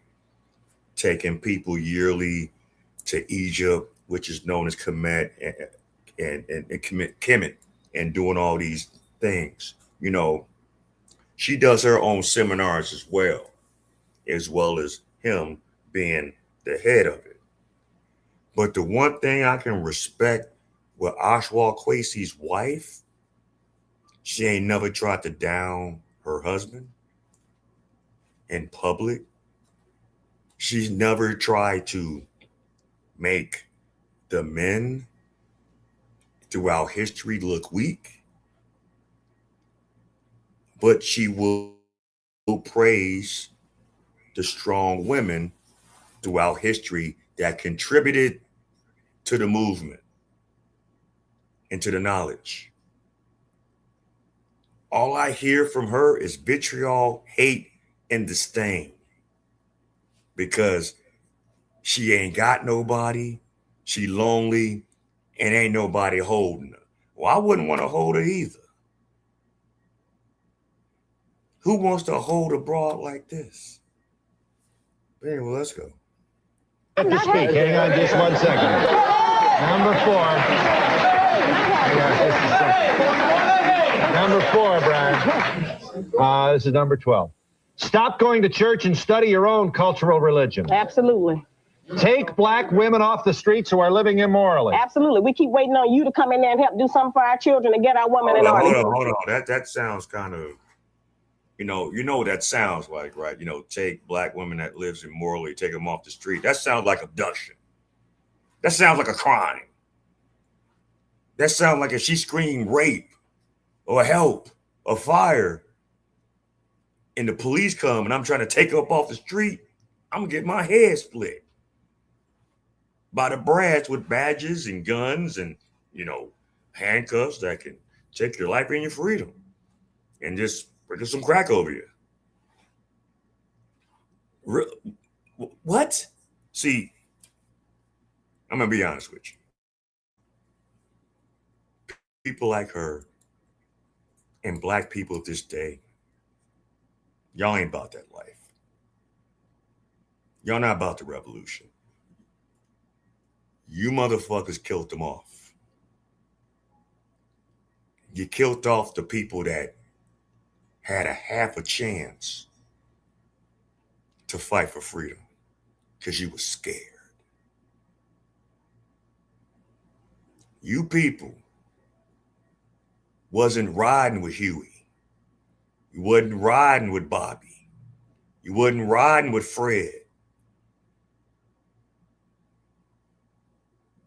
You were fearful of them because you was used to what you was used to. And the government coddled you and gave you crumbs. And you was too scared to fight for what they were believing in. That's why the Panthers are no longer here. You think this new Panther shit is what's standing on something? They ain't standing on shit. I said it and I'll say it again. The only person that was going to galvanize that new Panther movement, God rest his soul, Khalid Muhammad, is no longer here. And he was outed by the nation. Just like how they outed Malcolm. Y'all not ready for no revolution. So stop the fucking cap.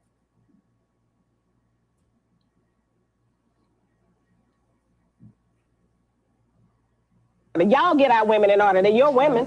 Make his word his bond and begin doing what he says he's going to do. Stop lying to us about everything. Here. So we got to go out there, right? Snatch women off the streets that are living immorally, right? What's that called? That's a crime. Right? And also stop lying to you because we're liars.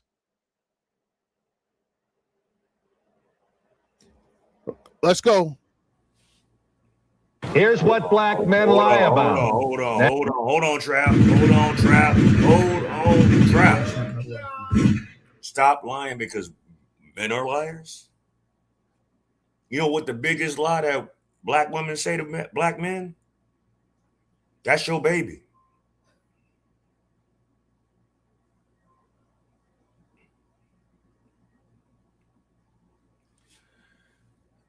Next. How much money he makes? 13, Brian. What a woman did to him in bed. His marital status. How much his clothes cost. About how many children he has. Stop lying about what your position or your job is. Stop. This sounds like you talking about Pookies. Ray Rays. Poopocalypses. Skillet and them. You know, bums. You know, Slick. Better watch out. Kyle running down the street. Who? No, Kyle. He said black men need to stop lying. Black women need to do the same because what is weaves and makeup. Oh.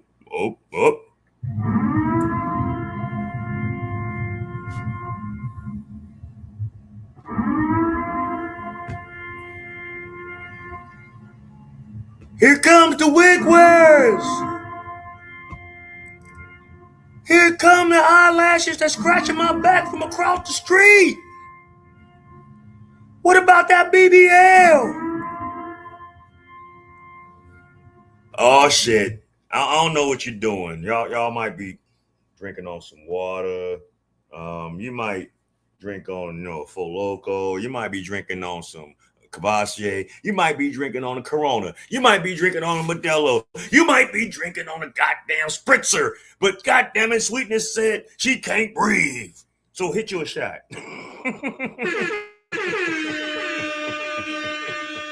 Hold on, Trap.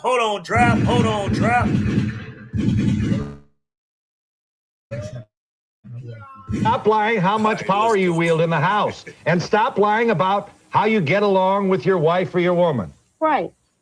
All of that. Just lying about. We lie about everything.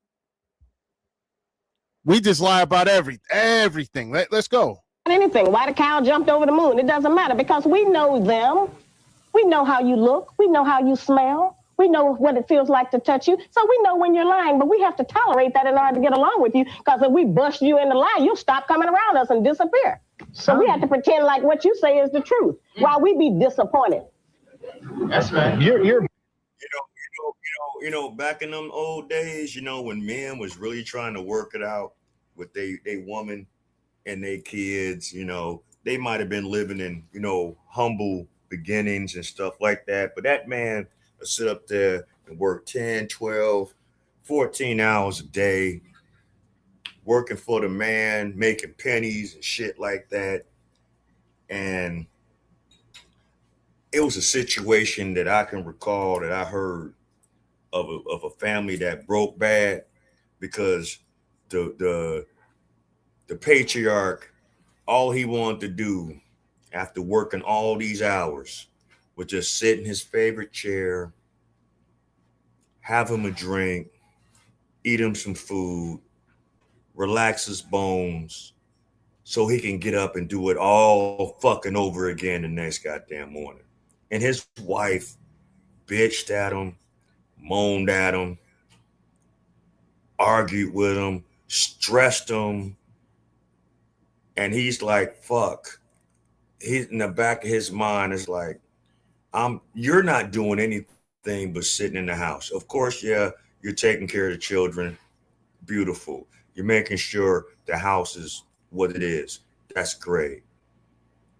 You're making sure there's food on the table that I'm buying. Thank you. But what he didn't need was to constantly hit his woman, bitch, and moan about something that he was doing that gave him peace, that gave him something for him. Because what a lot of these women don't understand, a man will sacrifice his life for his family. A man will sacrifice his happiness to see his family happy. That gives him pleasure. A real man, I don't know what niggas that this bitch is talking about. Well, I do, but I just don't hang around the motherfuckers. I've seen them. I've ran across them, but I don't hang with them. So I don't understand that mindset. And you know what that man wound up eventually doing? And I don't know if this is true, but he probably was like, you know what? Hey, Martha, I'm just making up a name. I'm about to go give me a pack of cigarettes. I'll be back. What you talking about? You don't even smoke. Yeah, I know, but I'll be back. I'm smoking today. And that motherfucker ain't never came back. He left what the fuck he left. You know when a man is really fed up? You know when a man is really through with you? You overbearing, sugar bear back, honeycomb back ass quiches. You know what a man, when he's really through fucking with y'all, he will get up out of his shit and leave everything behind. I mean, everything. He don't care about a sock. He don't care about a shoe. He don't care about a coat. He don't care about a hat. He don't care about no toothbrush. He don't care about no comb. He don't care about no grease. He don't care about nothing. When he is that tired of you, he'll leave with what he got on his fucking back and keep fucking going. See, what real men have understood, we've failed and had and lost. But what really makes a man of character is when he's lost, he can rebuild. I've lost things all my damn life. People have taken things from me all my damn life because they wanted what I had. Out of jealousy, spite, whatever the case may be. Who knows? Who cares? But guess what? As much as I've lost, I've gained 10 times more. Because of the Most High. Because I believe in the Most High. Because I believe that there's a higher power other than my own.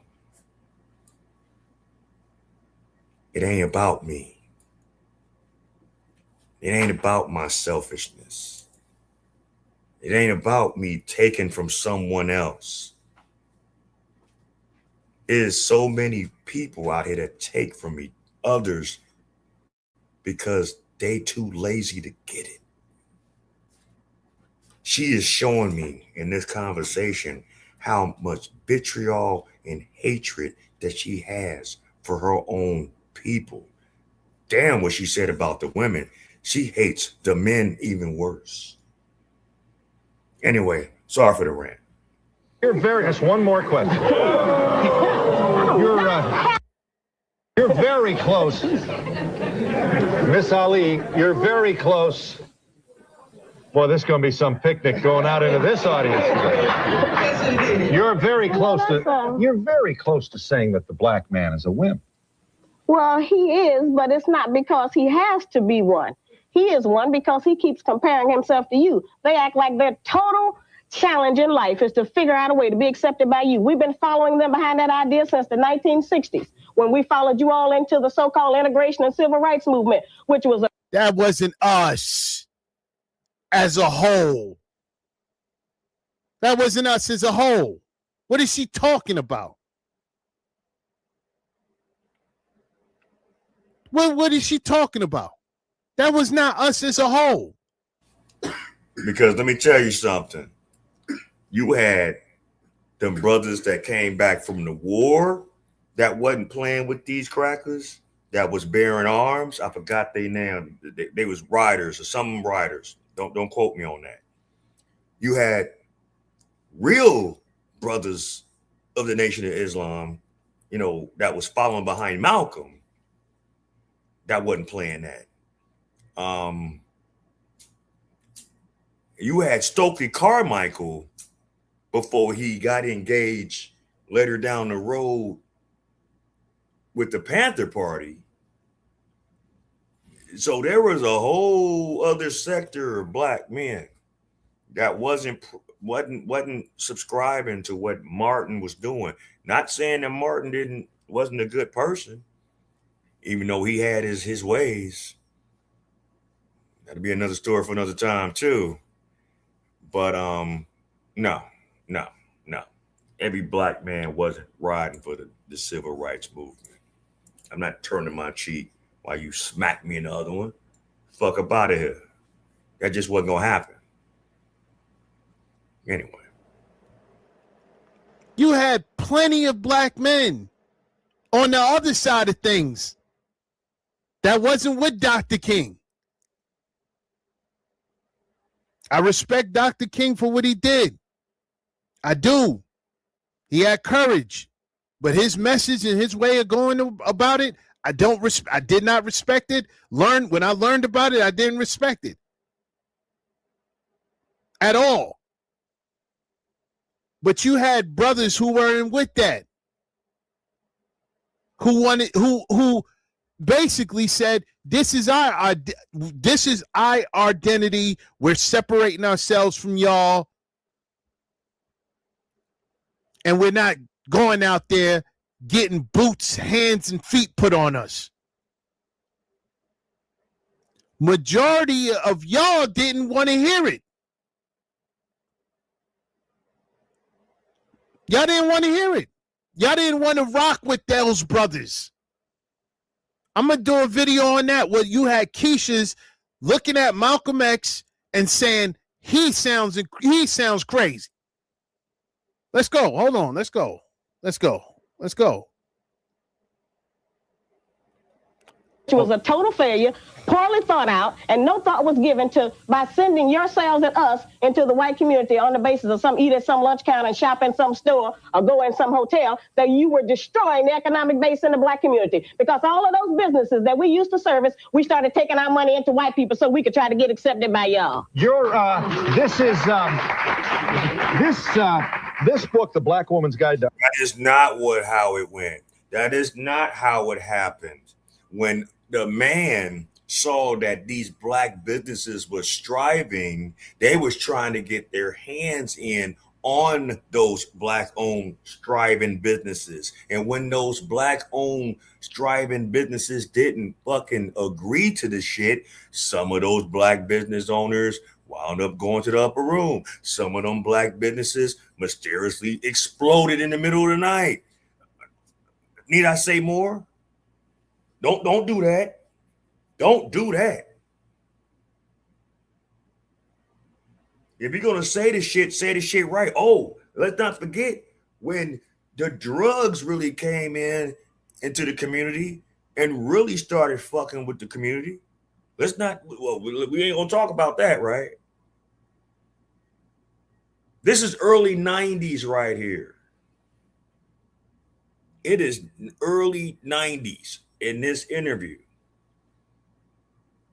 Our time when we was thriving and doing things was like maybe mid 70s, early 80s. It's not natural for a man to not defend himself and expect change. No, it's not.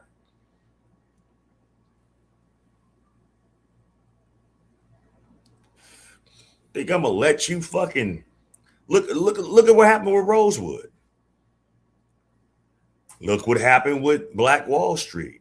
But y'all won't talk about Black Wall Street. Y'all ain't got that kind of discipline to support each other and let that dollar travel 1,000 or more times in the community, circulate that shit for thousands upon thousands upon thousands of times before it even leaves the community. Y'all don't have that kind of discipline now. Y'all got to go to the Ching Chong to get your motherfucking lace front. You got to go to motherfucking Walmart to get your curly fries. Oh yeah, I did enjoy. I went I took the family to the Sox game on Sunday, even though we didn't stay there for the whole game because they're fucking ranked for 2.5 hours. This, like I said, this weather's been crazy, man. But anyway, let's go. Let's Understanding the black man. Details, all of that. You see Martin Luther King is promoting this kind of. Oh, that was so sad. Tell me. I really, he was a good brother, and so I don't want to, do that to his family and everything, but he had some psychological problems, of that desperation. Some of them want to be abused. And so he had all of us going out there getting beat with fire hoses, and there were more women in the civil rights marches than black men. What did I say? They were supporting more on the Dr. King's side than Malcolm X. They were more on that. And you know why? You know why they supported that? The church. That's why. That's why. See, a lot of y'all think that brothers started stepping away from the church a lot later. No, they stopped stepping away from the church as early as the 60s. They said, because they got tired of that, oh, turn the other cheek. No. We don't want to hear that. What are we going to do? Pray? No. We don't want to do any of that. We too upset. We're tired of this. It's time for some action. But can you blame some of these men for turning away to the church? Because what has the church become as the decades came about? It's been more catered to women, single women, and the agenda of the Skittle family with no male leadership. There are these mega churches, some of these soapbox pastors that are speaking prosperity and not really truly speaking the word. They're charlatans. There's only a handful of real good pastors in this world out here. It's only a handful. It's whether you're blessed to find that right one that fits your needs and feeds your spirit.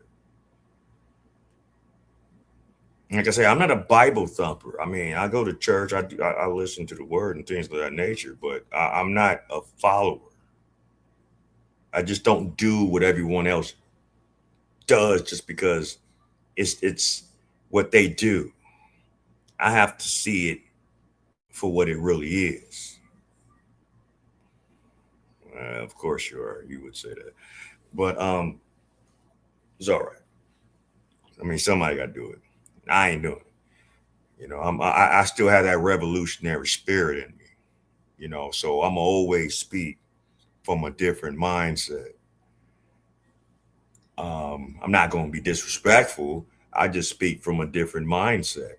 I don't have to speak word for word from scriptures to get my point across on what I need to convey. Because if you can pick up what I'm putting down, that's all I need you to do. But anyway, let me stop, Ben. Let's go. So no, brothers wasn't with that. They're like, all right, let's go over here. Let's see what's happening over here. Protect yourself at all costs. Okay, yeah, I can rock with that. Let's go. There were more women and children. And so we were out there getting beat up and everything while Martin was somewhere praying. His family was taken care of somewhere else. And he led black men into a thing of suffrage. All of the poems about No matter what you do to us, our white brother, we're going to love you anyway, to try to shame you all into sharing something with us. And so I have maintained to them that they're not just dealing with racism. Yeah, and you feel that Jesse Jackson's bid for the presidency was diversionary? Was a total ripoff. He wasted millions of dollars pretending he was going to be the president of the United States. All of that run, Jesse, run. And the Rainbow Coalition. Ain't no black in the rainbow. I'm not happy with any of them. You know, they have disappointed us all. Richard Majors, PhD, professor of psychology. Now, this is where the disrespect starts. You already see her talking crazy about black men. Regardless if you agree with her or not, right? Regardless if you agree with her or not, she didn't bring up not one Brad. She didn't bring up not one Brad. She didn't bring up how devilish, how derelict they were. Nothing. It was just the line of black. You need to do this. You're not doing this. You should do this. Y'all do this. Y'all should do that. Watch the disrespect here. University of Wisconsin at Eau Claire, author of Cool Pose, among other things, and there are a lot of other things in this book, comes forward, Dr. Majors, to say, among other things, incidentally, the title has to do with his own research into the behavior of black men. Black men, let me just try the white interpretation here and you'll straighten me out. Black men affect a kind of a cool. And it's an expressionless sort of I can handle anything, non-emotional, has no texture, often misunderstood by whites as a defense against the pressure that he feels. Ain't nothing gonna bother me, ain't nothing gonna affect me. I'm a man, I'm tough, I'm courageous, and all I gotta do is stand here and affect this posture to prove it. Man, listen. Shout out to Rest in peace to Johnny U. This was one Brad that I actually respected growing up watching these kind of TV shows back in the day. Because the one thing I respected about him, he voiced his thoughts on the subject matters of the show, but he didn't do it in a way where he was trying to make it so overtly negative, so to speak. He didn't make it whereas he's coming from his own personal perspective. He conveyed these discussions in a way that was intellectual, was non-biased, and educational. Something that you can sit down and digest and understand in the lamix in the common lamix form. It's about to get good, so let's go. This one Comes along, for example, a Korean grocer, and it looks like hostility. It is misunderstood, but it is, according to Dr. Majors, an affected defense against the enormous pressure that black men feel. How do you feel about the commentary of Ms. Ali? Well, I think Sister Ali, in her heart, I think she means well. I just don't like the way that Sister Ali goes about expressing the problems of black males. If you're going to fix the problem, what we need to do is get on about the business of providing opportunities, activities, jobs, more jobs, programs. And yes, we need Afrocentric curriculum in their schools across the country. But I think where I depart with Sister Ali is that by calling black men wimps, by saying that they're punks, that bothers me. I didn't really say it in that way, but that's the excuse and comeback you all always use because you didn't let him finish. Poor. Didn't let him finish. Poor. This is the same Keisha. Didn't like what he was saying and got triggered. This ain't no down in the dumps black man right here. This is an accomplished black man who's trying to help his fellow black man. And you won't even let him speak. Oh, it gets worse. Oh, it gets worse. You want us to make up some new kind of language to explain to you what your problem is. Now, see, sister. I'm trying to use English. Now, see, Sister Allie, if we're going to have a dialogue now. We're trying to have one. I'm saying, Sister Allie, now I sat here. You don't have a dialogue if you ain't letting this doctor speak his observation of how you're going about your conversation. How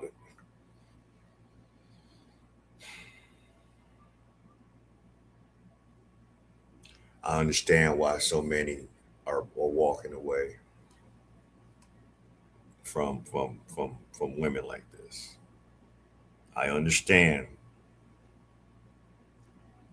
why the YNs of today are as feminine as how they are. I understand there is a large number of women that honestly have hatred in their hearts for the men in their life. They honestly, and maybe it's because they made bad decisions in the men they had in past relations. Maybe so. Maybe it was some of the men or male role models that were in their life growing up, probably. But if anything else, if you having children, this is the energy that you're going to put off on these young boys. And then you wonder why they're wimps or weak or sassy, as we say today, in today's time. Like I said, this was in the early 90s. You know, they sassy because of how the women raised them to be, with no backbone, with no drive, with no desire. All they want to do is sit up in the house all day and play video games and smoke and pop pills and stand on the corner. No ambition. Living in the projects, living in low income. And you expecting, looking at you lay around the house all motherfucking day. You're not motivated. You're not in a relationship. You're in relations, but you're not in a relationship. And you expect this young man to grow up to be a productive man in society? You raised the very man that you guys say y'all hate. But anyway, let's go. Doesn't matter what language. Look. This the same Keisha. You going to tell me this ain't the same Keisha? Did she cut off Donahue like that? Did she cut Donahue off when he was talking? No. The Brad worship and the disrespect of black men. He didn't even say anything crazy to her. She just didn't like what he was saying because he had some pushback. All that time she was talking, running her mouth, he said nothing until he was introduced. Now it's his time. This the same Keisha. Language anybody used to y'all, you gonna disagree. You know. This was gonna happen. Y'all want him to say that. And he said, I knew this was gonna happen. Brother's been dealing with this for far too long, man. Message. Y'all make me sick when y'all be telling me these Keishas. Oh, what about this Keisha AC? She speak up for black men. What about this Keisha AC? They don't rock with you, Duke. They don't. Get that through your head. They don't rock with you. These are grifters. That's it. No more, no less. She's another grifter.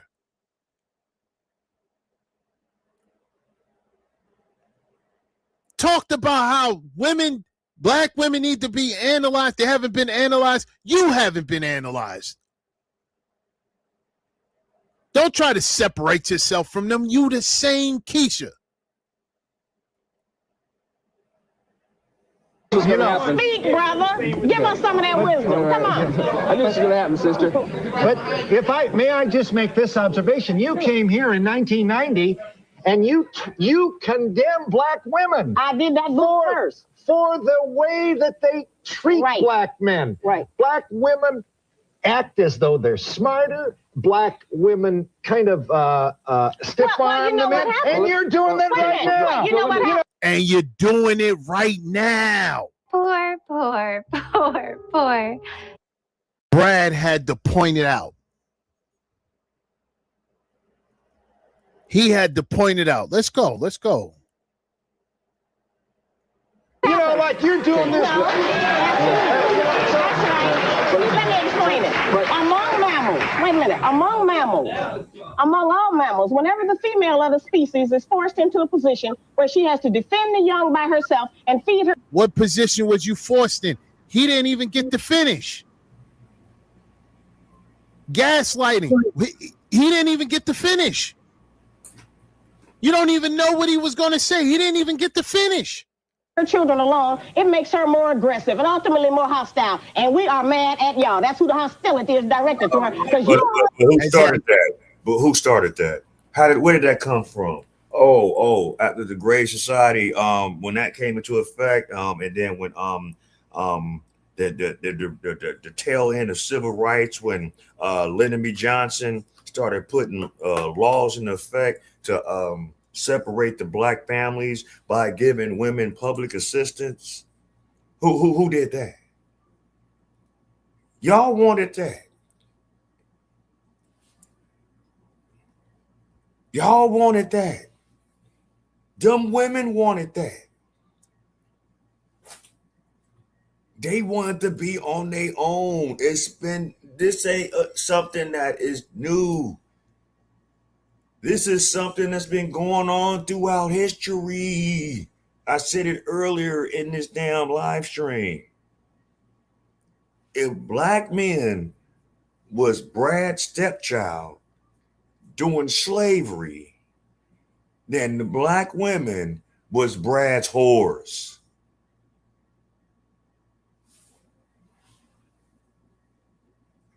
The only way you would get banned if somebody reported your comment. Plus, if I say certain words, it's not going to show up on the live. It will be filtered out. Yeah, it depends. Yeah. Well, I don't have it set up like that, so pretty much it is what it is. But if you're going to kind of like allude to a certain word, I would suggest like you kind of like spell it in a way that it's not obvious, but we know what you're saying. You know, you know what I'm saying. Black hand side language. But anyway, let's go. Exactly. Go ahead. Responsible for us, whether you accept the responsibility or not. You are responsible for us. Okay. Please, Dr. Majors, you always had this hostility towards you, black men. And we don't want to hear. You're not doing what you're supposed to be doing. You're not trying to create programs. You're not trying to, get brothers together to rally. You're not trying to put brothers on how to get organized. You're not trying. You got a brother up here who's just simply trying to have a discussion with her, right? An educated brother, and he can't even get that. He can't even get that.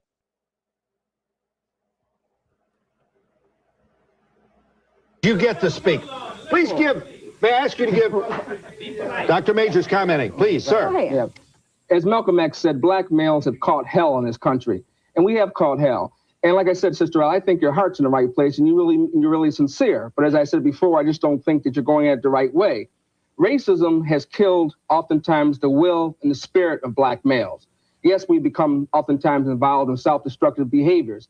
But the point is, we deserve applause because black males, as much as they've been behind the 8 ball, we have made any number of accomplishments in this country. Yes, we can do better. Well, yes, we should do better. Let me finish, Sister Ali. Sir, go ahead. And what I'm saying, she just can't help herself. She just can't help herself. Calm down. This is why she's by herself and no one's there to hold her because she can't shut the fuck up. Shut the fuck up. She talk too much. Homegirl, you never shut up.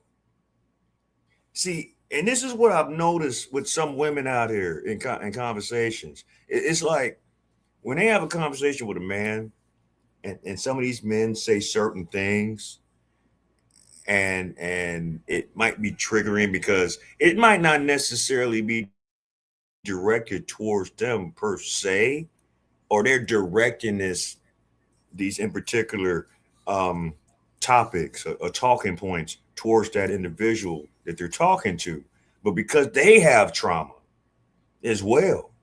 See, there's so many women out here that want to talk about the trauma of the black man, but what about the trauma that black women have? You know, it ain't a one-sided thing. And I get it. A lot of women get misused, mistreated, abused, a lot of different things. Whether it's from the streets, whether it's in the home, mentally, physically, spiritually, these things happen. Okay.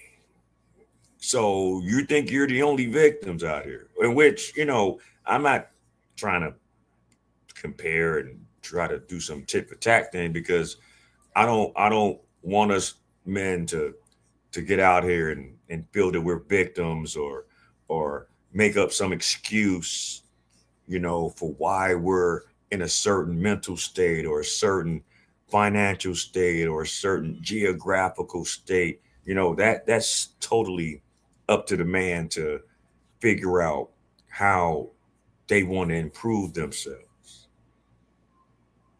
But it seems like what I'm getting in this conversation that he's putting a lot of blame on the black woman's plight on the black man.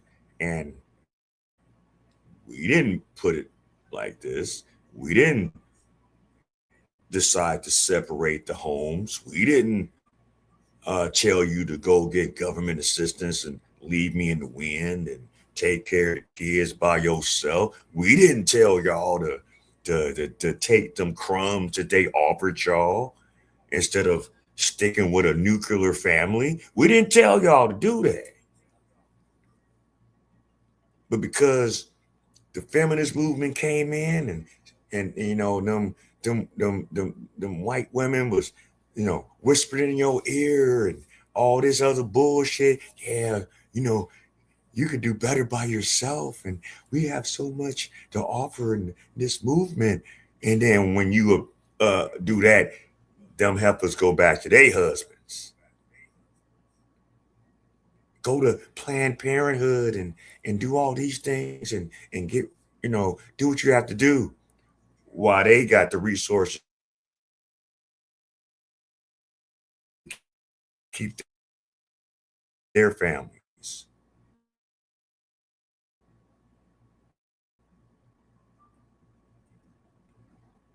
Over the last 50 years, blacks has been the biggest murderers of blacks in our community since the slave trade. I digress. Saying this, Sister Ali, by calling all black males liars and saying that they're punks and they're whipped out. What I'm saying is we can get on about the business, you and I and other black people in the black community, and I agree with you. You have a very good point that we need to invest more in the black community. We also need to develop more mentoring programs, activities, and role modeling programs that get us out of this demise. But you can't change the condition of black males by calling people names. Is that the major time, 90% of the times that black men say they experience racism is when they come and ask you for something, you say no. So the solution to that is stop asking. Go do something for yourself, and you won't be in a position where somebody can say, no, we're not going to give you that. That's right. That's right. But one of the central... And watch where she's getting with that. Watch where she's getting with this. So one of the central themes in your book is that, yes, we need to do more investment. I think you mentioned in the book, and you're right, that less than 1% of the business receipts actually, less than 1% of all business receipts come to the Black community. And you're absolutely right. And what that means is we have not done, as a Black community, we have not done good enough to keep the money into the Black community to build hospitals, schools, and what have you. And I agree with you. But at the same time, I'm not going to let the government off the hook, because Black people in this country have paid a Black tax through their blood, sweat, toils, and tears. There ain't no reparations coming to y'all other than welfare, disability, and unemployment. That's the listen. That's not reparations coming to the Black man. Government assistance, welfare, that's going to the Black woman. Because, they won't give it to you if you're together as a family. So how are you looking at that as reparations? That's not even intelligent. The fuck? Anyway, let's just finish so we can go on to the next thing. Listen, he's basically, her statement about asking the government, brothers are saying, hey, listen, you owe us. You owe us. You're the reason you stole. You're the reason why a lot of Black men and Black women are in this position. You're the reason why Black people over here are starting behind, way up in the back of the race because of what you stolen.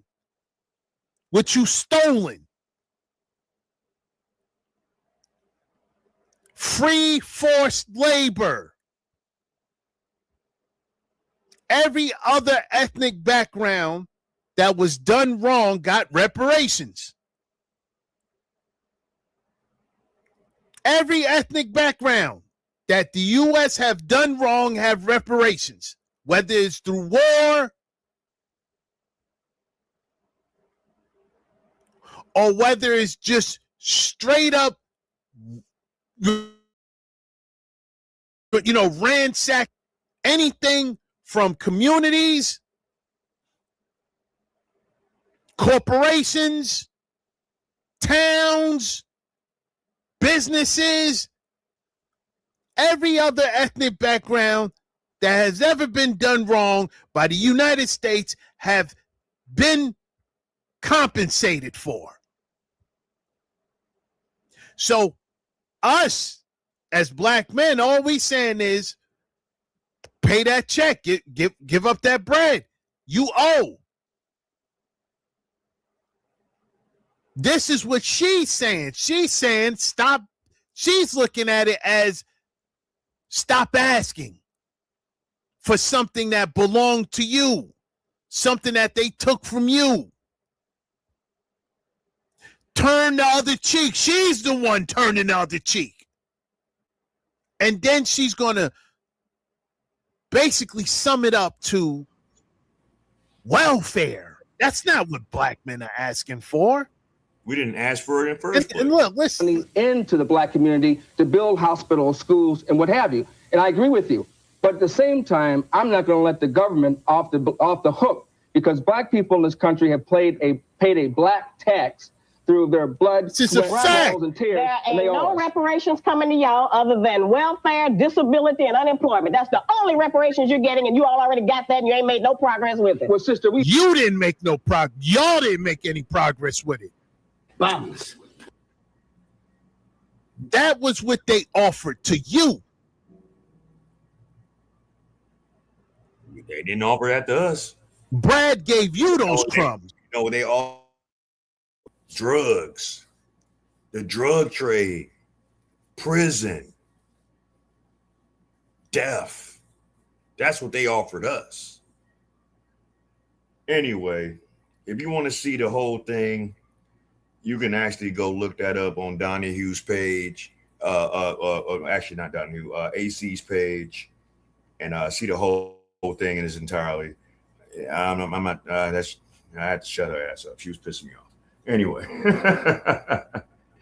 let's go. Let's go. All right, we about to talk about it.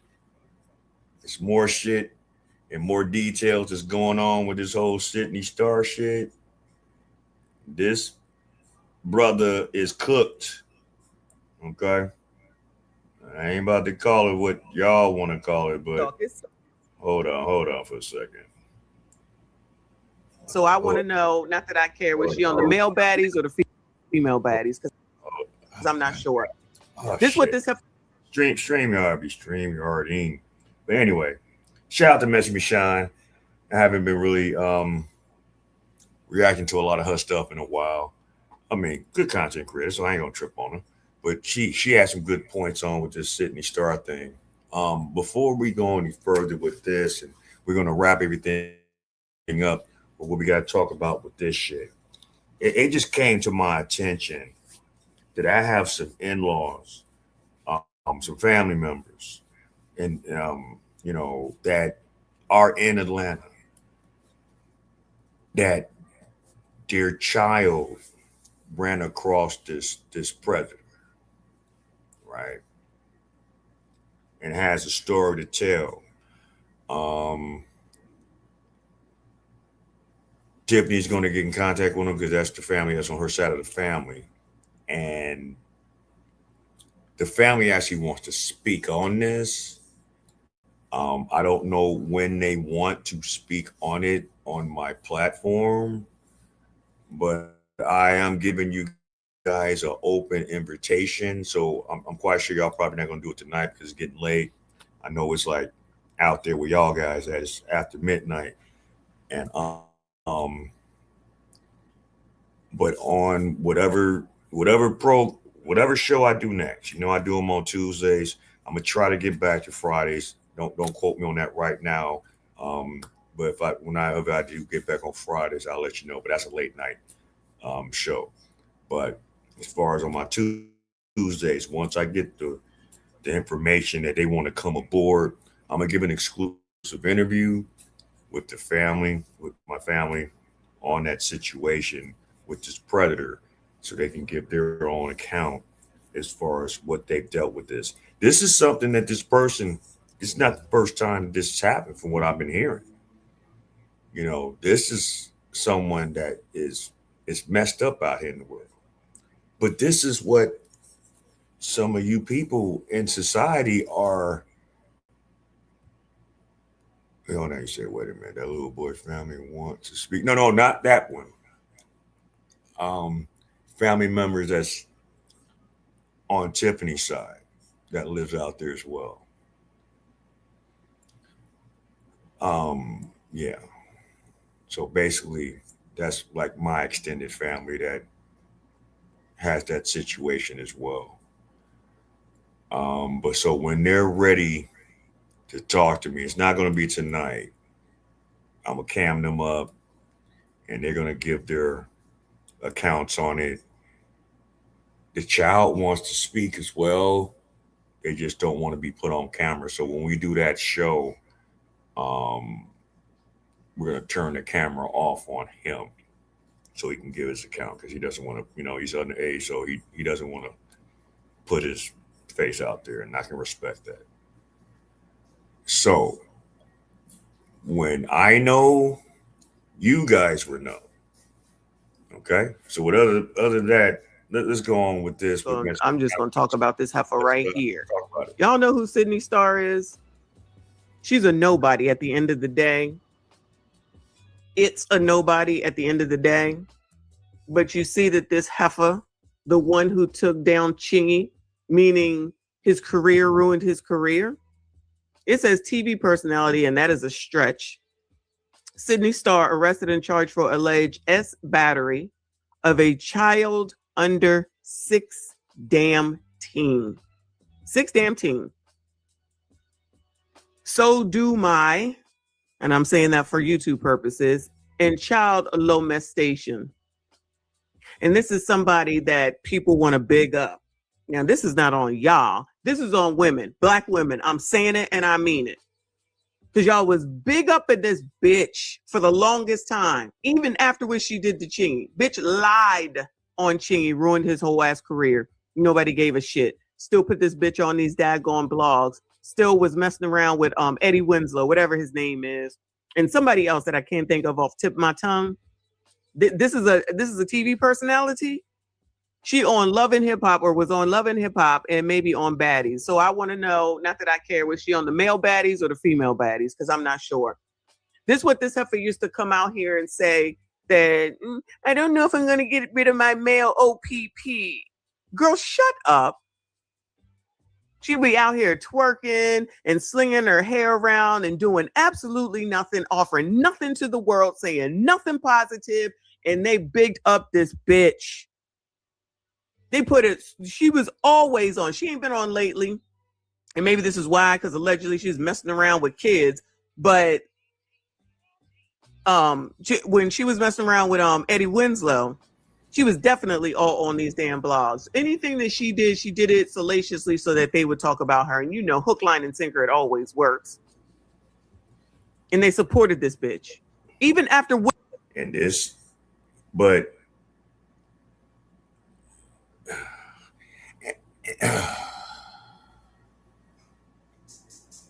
and y'all think this shit's cool. Y'all glorify these men prancing around trying to look like women for their circle of people. You try to support these men trying to convey themselves in all female sports and locker rooms and bathrooms. You support these people for writing children's books and movies to influence our young children's minds so they can do their pervertedness. You sit here and allow them to do these parades where they literally walk around in the street butt ass naked, showing their genitalia. And y'all haven't figured that enough is enough?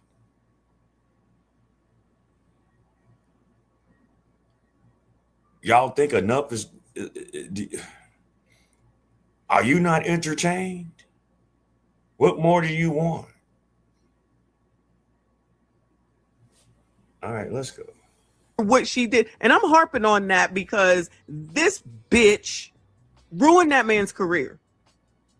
This bitch ruined that man's career by saying that they were together when it wasn't even true. Even when she came out and finally admitted it that it wasn't true, they still didn't cast her away. They still didn't chastise her. And I'm only calling her her because, child, I've been calling her a her for forever. They still didn't cast this bitch away. So what the fuck does it take? See, I'm supposed to be doing better. It's a new month. My bad, y'all. Let me calm down. I'm supposed to be doing better. What does it take in order for the community to cast somebody out? Oh, you know what it takes? You got to say something positive, and then they will tell you to get the hell out. You have to ask questions, and then they'll tell you to get the hell out. You have to get married, and then they tell you to get the hell out. You have to say that you care for men, you like men as a woman, then they cast you the hell out. Anything that makes sense, you got to go. Anything that doesn't make sense, you can stay. Over it. Yes, I blame you bitches for this too. It says, neighbors, this is the neighborhood talk. Neighbors, this is crazy TV personality Sydney Starr, known for her bold antics on shows, is in legal trouble for disturbing alleged crime. Based on records, Sydney, if it's on record, then it's not a lie. Crisscross, thank you for the gold coin. I appreciate you. Shout out to Tadisha. In the code, page 304. Oh, perfect page. Shout out to Tadisha. Based on records, Sydney was arrested in Georgia on charges of SB S battery of a child under 16, child molestation, and so do my. Now, the exact details surrounding the arrest haven't been made public yet, but she's being held by the Hapeville Police Department, booked on August the 2nd, yesterday, on the Lord's Day, mind you. Sydney is mostly known for past controversy. Exactly. Known for nothing. Known for nothing, okay? Sydney is mostly known for past controversy where she started a rumor about her and Chingy, social media drama, and appearing on Love and Hip Hop New York and Baddies. Wow, what a TV personality. This is what I be saying. These people make these people famous, and I'm not saying that this heifer got a lot of money, but make enough people all this money, don't know who they are, don't know what they represent. It's usually some bullshit, then turn around and some shit like this happens. This is the worst. This right here is the worst. Because everybody got to be accepted. Everybody got to be accepted, even if it don't make no damn sense. So now what happens with Chingy after all these years? Child, the last song we didn't heard from him probably was Right There. How the hell? I call this karma. It might have been years down the road, but yeah, what is going to happen with him? Is he going to get his just due? Are y'all going to really look at this situation more deeper? That motherfucker took a picture with that man and destroyed that man's career over a lie. Just took a picture. He didn't know. That was years ago. You know, when the motherfucker ain't got the fucking Oompa Loompa head looking shit. No, motherfucker was a little thinner back then. You know?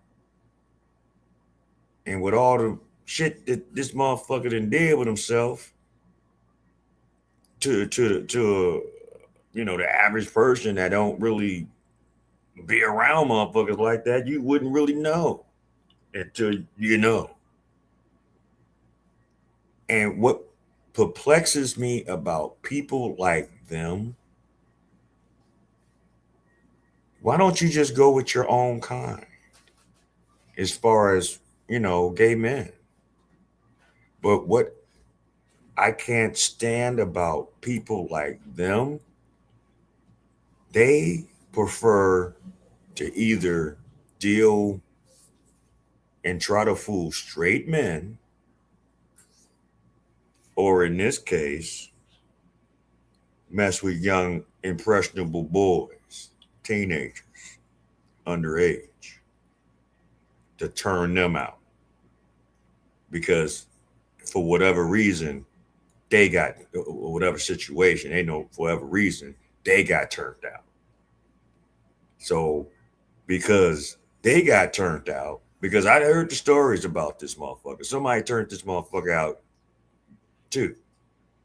So instead of either getting the help, doing whatever you need to do in life for yourself and your own whatever, you rather destroy the lives of other young men.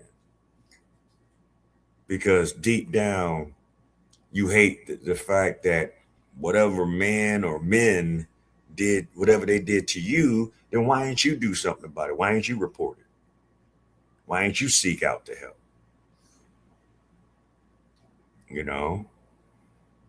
Why didn't you have justice for you?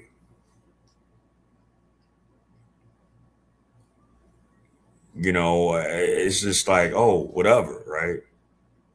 And y'all was praising this fucking weirdo, putting him in spaces and places with other women that is just as dysfunctional as this motherfucker. Because see, I don't watch all that reality TV show shit, Real Housewives and all that dumbass shit. I don't watch it because it's all dysfunctional. It's a bunch of wannabes walk around looking like drag queens, blending in with the real drag queens, fighting and talking shit for the sake of $1. selling yourselves, selling your souls, so someone else can make millions off of you while they exploit you and laugh at you. They're not laughing with you, they're laughing at you. But these motherfuckers don't care because they're living in survival mode. Oh, but this motherfucker, oh, you're going to have the opportunity to get all the survival shit that you can get. And you admitted that you did it. But you said, quote unquote, that the boy said that he was 18. Oh, so I guess it's what we supposed to give this one a pass because the boy said he was 18. What about other situations and other cases? What about the R. Kellys? What about the Davids? See, we don't want to go down that rabbit hole because that rabbit hole's deep. But anyway, let's go. How long was that? How long ago was that? Anyway, they let her in. Now over here on Jasmine brand. Woo! Woo! Lord help your people. Woo! Who that man? Who that man? Don't she look like Queen Latifah? Please don't say he, she. That's a he. Come get Rashid. Come on, somebody get your boy Rashid. You know, off this screen, man. That's what that motherfucker looked like without all that weave, them lashes, the makeup. That's what they look like.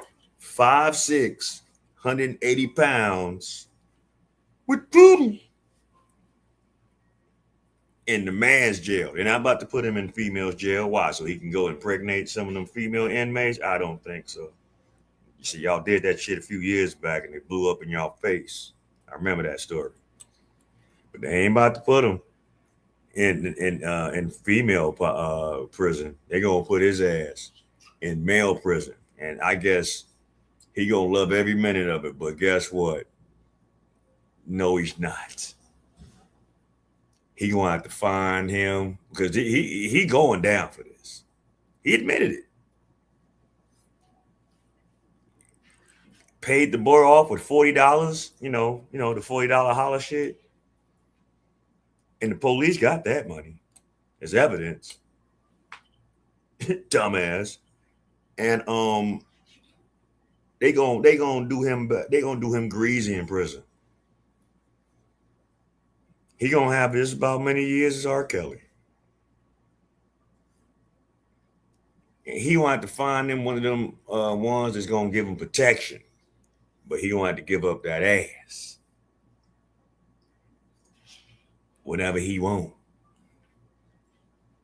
You know, and he gonna that protector. He gonna fight off all the other inmates. Is gonna want to try to take it in the shower and all that other shit. Cause yeah. He's in for it. It ain't gonna be what he. This ain't what you want, bruh. This ain't what you want, Raheem. This song gonna be about you. Face ass. From child, what movie? Start It Up. Wait, Set It Off. Set It Off. For the tip. Reality star Sydney Starr's mugshot released following arrest for alleged SA of a minor under 16 at a Georgia hotel. Anybody in here from the ATL or in the surrounding area so that we can, because somebody in the comments, because I'm gonna go back and read the comments, was talking about Hateville is an area that you don't want to get arrested in. I don't want to get arrested in any area. She was fucking his best friend. So, I mean, everybody's fucking down here in Atlanta. I don't know what to tell you. They breeding like rabbits down here. Everybody getting ass. And not necessarily the right ass. Shout out to Mika. She says, Yeah, everybody ain't getting it. Now, we gonna close this out because this one, my man Hassan Campbell had to really break it down, and this would hit home with him. Because if anybody know, Hassan Campbell is from New York. Hassan Campbell, when he was a poor kid growing up in the streets of Bronx River, ran across Africa Boombata. And if anybody knows the story after that, it is alleged that African Boombata did. Oh, he probably ain't gonna care, but he might not like it. Whoever runs up behind him, especially if it's Nancy Nate and them, they gonna tear that asshole up. But Hassan Campbell how he came to fame on YouTube with his original page is him giving his testimony on his run-ins with African Boombata, the things that African Boombata did to him, and how it had him spiral himself to be something that he was not wanting to be in the streets. Got into the streets, started committing crimes, eventually went to prison. But he turned his life around. He has a family, he has a wife, he has children, but for a long time, he never spoke on or tried to really follow up on African Boombata. And then a lot of other people would come out with it, but because the Zulu Nation had so much connections in the streets, not just as some Black conscience network, but they were really in the streets. Ruined the game. Darius McCray's career. Yeah, I mean, well, she ruined Chingy's career. Darius McCray, he was already whatever. He just lied about, they ain't doing shit, but yet you having photo shoots kissing on this motherfucker. I mean, come on, man. We already knew what it was. Everybody she came out that you was fucking around with it. You could have just been 100 with it. Your career was already dead anyway, so it wasn't gonna do much. I mean, you probably getting your residuals from the shows that you did back when you was a shorty, but I mean, it is what it is. It's 2026. I mean, come out, whatever you are. But yeah, but Hassan had his take on it, and I'm gonna just let y'all see it for yourselves.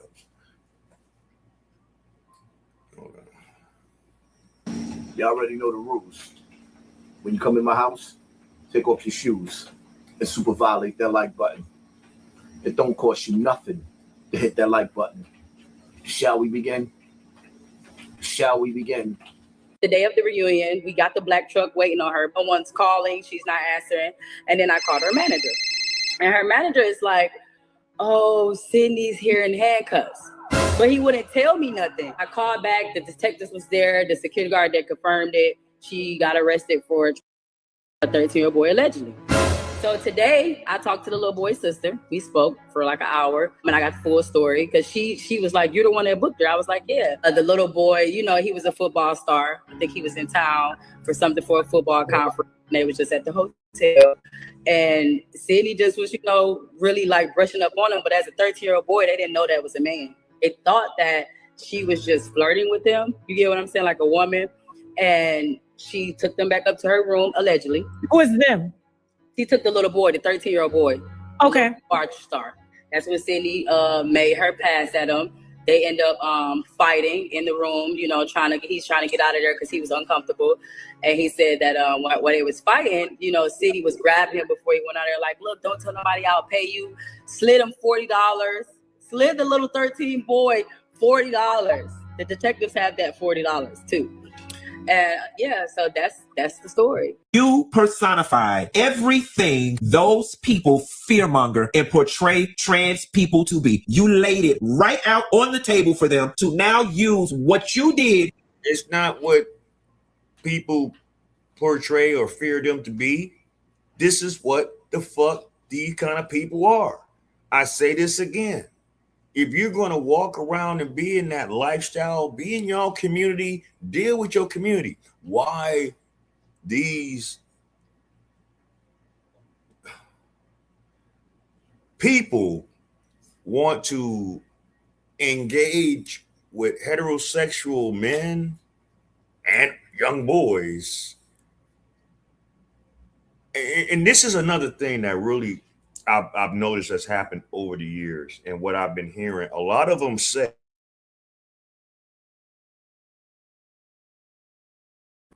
all right, sorry about that. I hit the mute button on time. This is what really pisses me off about the people of this ilk in y'all community. They want to prey on heterosexual and young boys, but don't want to deal with bi or gay men. Why don't you just deal with them? I'm quite sure you probably have more fun with them. But what really perplexes me about these in particular people is that it's been plenty of stories. I know y'all have heard them about the unalivings of some of these types of people that's happened by straight men that either found out that they were of that at the last minute because these people don't disclose that they're trans, or, and it has happened, some of these young men that maybe now don't have as much good luck with women on a dating aspect, this one that looks the part, has these parts except that other part, you know, and they still go, but they want to keep it under wraps, right? I've seen so many stories of these trans that get upset with these men that don't want to put their relations in the public. So now they want to blast them. And is that y'all play to really destroy the image of heterosexual men? You trannies that prey on straight men or men that don't have the confidence to really get real women, and because they don't want to truly like commit to you, that you put them on blast and don't think that some repercussions is not going to happen behind that. And you wonder why some of these people have been unalived because of those situations. I've heard plenty of stories about situations of men offing these mugs because, yeah, they fucked around, did something that they regretted and want to fall back, but this person wants to have more and they don't want more, so now they're going to put them on blast on social media. Something is wrong with you people. Okay, something is seriously mentally wrong with these types of men, because you're not about to tell me they women. You're men with titties and fucking BBL and shit, hormone injections. I mean, come on, man. Anyway, let's go. To this boy as the poster child for why trans people should not have rights, why they should not be able to go in bathrooms, and why they should not be parts of society, because they're going to do what? Hurt and kill, endanger, and assault your children. Thank you so much, Sydney Star, for setting the entire community back forever and a decade for doing that. There is nothing about a teenage boy that can even get me to crack a smirk, yet alone a smile. 30-year-olds are unattractive to me. There is nothing attractive to me whatsoever about anybody under the age of 35. That's just me. I'm 43. How the hell you managed to get activated in year-old child, and I'm gonna tell you something else. I might not be able to prove it, but this ain't the first underage person you mess with, baby. That's not on you, it's in you. That's not on you, it's in you. Karma, don't forget no address. And to jail for a long time. This makes up for all the devilment that you have done, Sydney. Because from the moment you stepped in our sight, you have been a menace to society. Starting with you ruining Chingy's career in lying, going on to where you behaved on Love and Hip Hop. Now you on these other shows, fighting Real Fish and all this. Sydney, you just wanted the spotlight and stuff so bad that you were willing to do anything for it. And I don't know, Sydney, it's giving mental illness. It's giving arrested development. It's giving stunted growth. It's giving some drug use. And as a result of it, you might be doing a minimum of 25 years, you going to jail. It happened in Georgia. There is currently a conservative Republican push to punish and penalize trans people. You are a popular / famous trans person, and what you did fits their narrative perfectly. Oh, baby, you're going to, girl, listen, since you won't trade, since you want boys, you about to have more diggling than you will ever be able to swallow or accommodate in between your legs and in your butt. Quiet as this count. You like diggling so much, quiet. They might be doing you a favor. This might need to be where you need to be, baby, because they finna hit it hard from the, ooh, baby. Sydney, you are done. And the sad part about it is it ain't a single person alive that feels bad for you. Not a gay person, not a trans person. We can't rally behind you. There's not a single person that's willing to risk their credibility in the public rallying behind you. We can't uphold nobody in their wrong, Sydney. And you was dead behind wrong for doing what you did. And I feel bad for the parents. I feel bad for the child. I mean, think about this now. This child turns 30 something and is in therapy. For that time that I was on a little league baseball trip at a hotel in Hateville, and this man with lured me to the 5th floor to oral sex on me. That is one hell of a story to have to retell in front of a doggone therapist. Sydney, you going to the lowest of hells. I'm at a loss for words. I'm choked up. I'm hurt. My prayers go out to this young man for what he been through. I know what you've been through. I know what it feels like.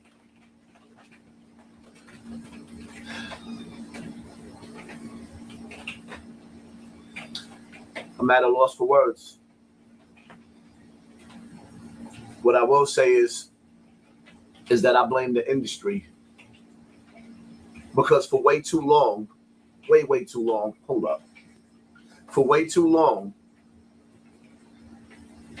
the industry has been letting this lizard run around and violate, even going back to what he did to Chingy.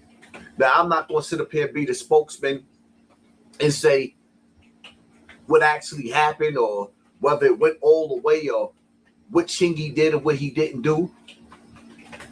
But to have a man run around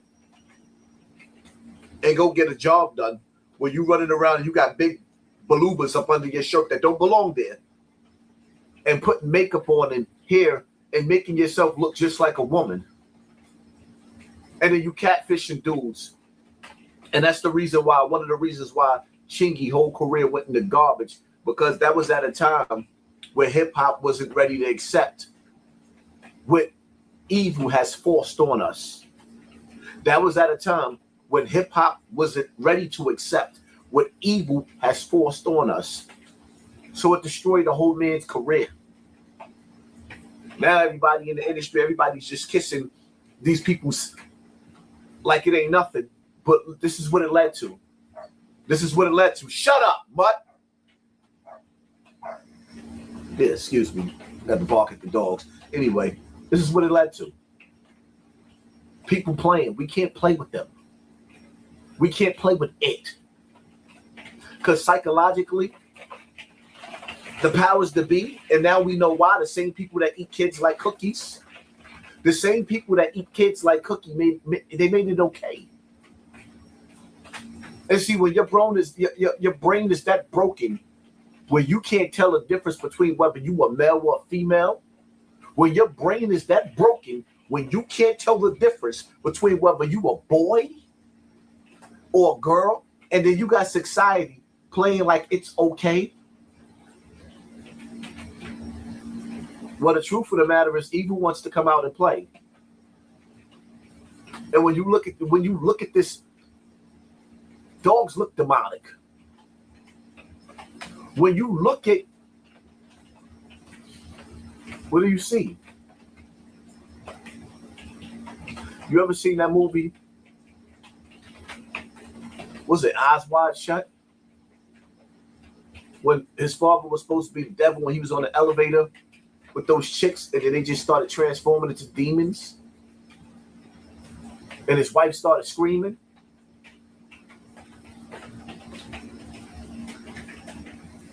I see I got to get back on my job because dealing with these topics is hurtful.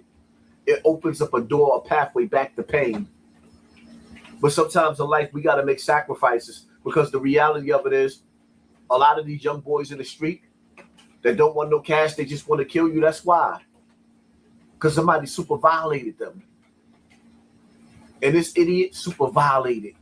And honestly speaking, I think that we as men, we need to push for a law for the death penalty for anybody that violates children's. We need to push for the death, not only for that, but the same way the Jewish community is and everybody else protected, straight men need to be protected against transgenders. Straight men should not be tricked into the bedroom. And then when you get there, you've been tricked into homosexuality and you find yourself performing something that you ain't have nothing. Like, come on, my nigga. How you gonna tell me not to get angry when you look like a girl, but then when I pull your clothes down, you looking like He-Man? I have the power to sword fight. Niggas don't want a sword fight. My prayers go out to that young boy. And the crazy part about it is like everybody was telling me, oh, you need to go to counseling. Counseling can't fix that. That's horrific. When you're a straight young boy or a straight man and you're not gay, that mentally destroys you. It is what it is, man. There's so much things I want to say, but I can't because I'm going to get in trouble. There's so many things that I want to say. I'm being nice in this video because I know that community, once they hear and they see, they start coming in and start mass flagging and all the rest. My bottom line to it is, man, that nigga need his TV turned off for what he did. Ain't no ifs, ands, and buts about it. He need his snot box rocked. And I blame the hip hop community. I blame BET, MTV, and all you major platforms that even made this nasty nigga a star. Because everybody knows his name. That's my take for now on the situation. And no, I'm not letting up. I'm going to keep on paying attention to see what's going on so I can bring y'all more updates to what, you know what I mean? Justice for that young man. It is what it is, man.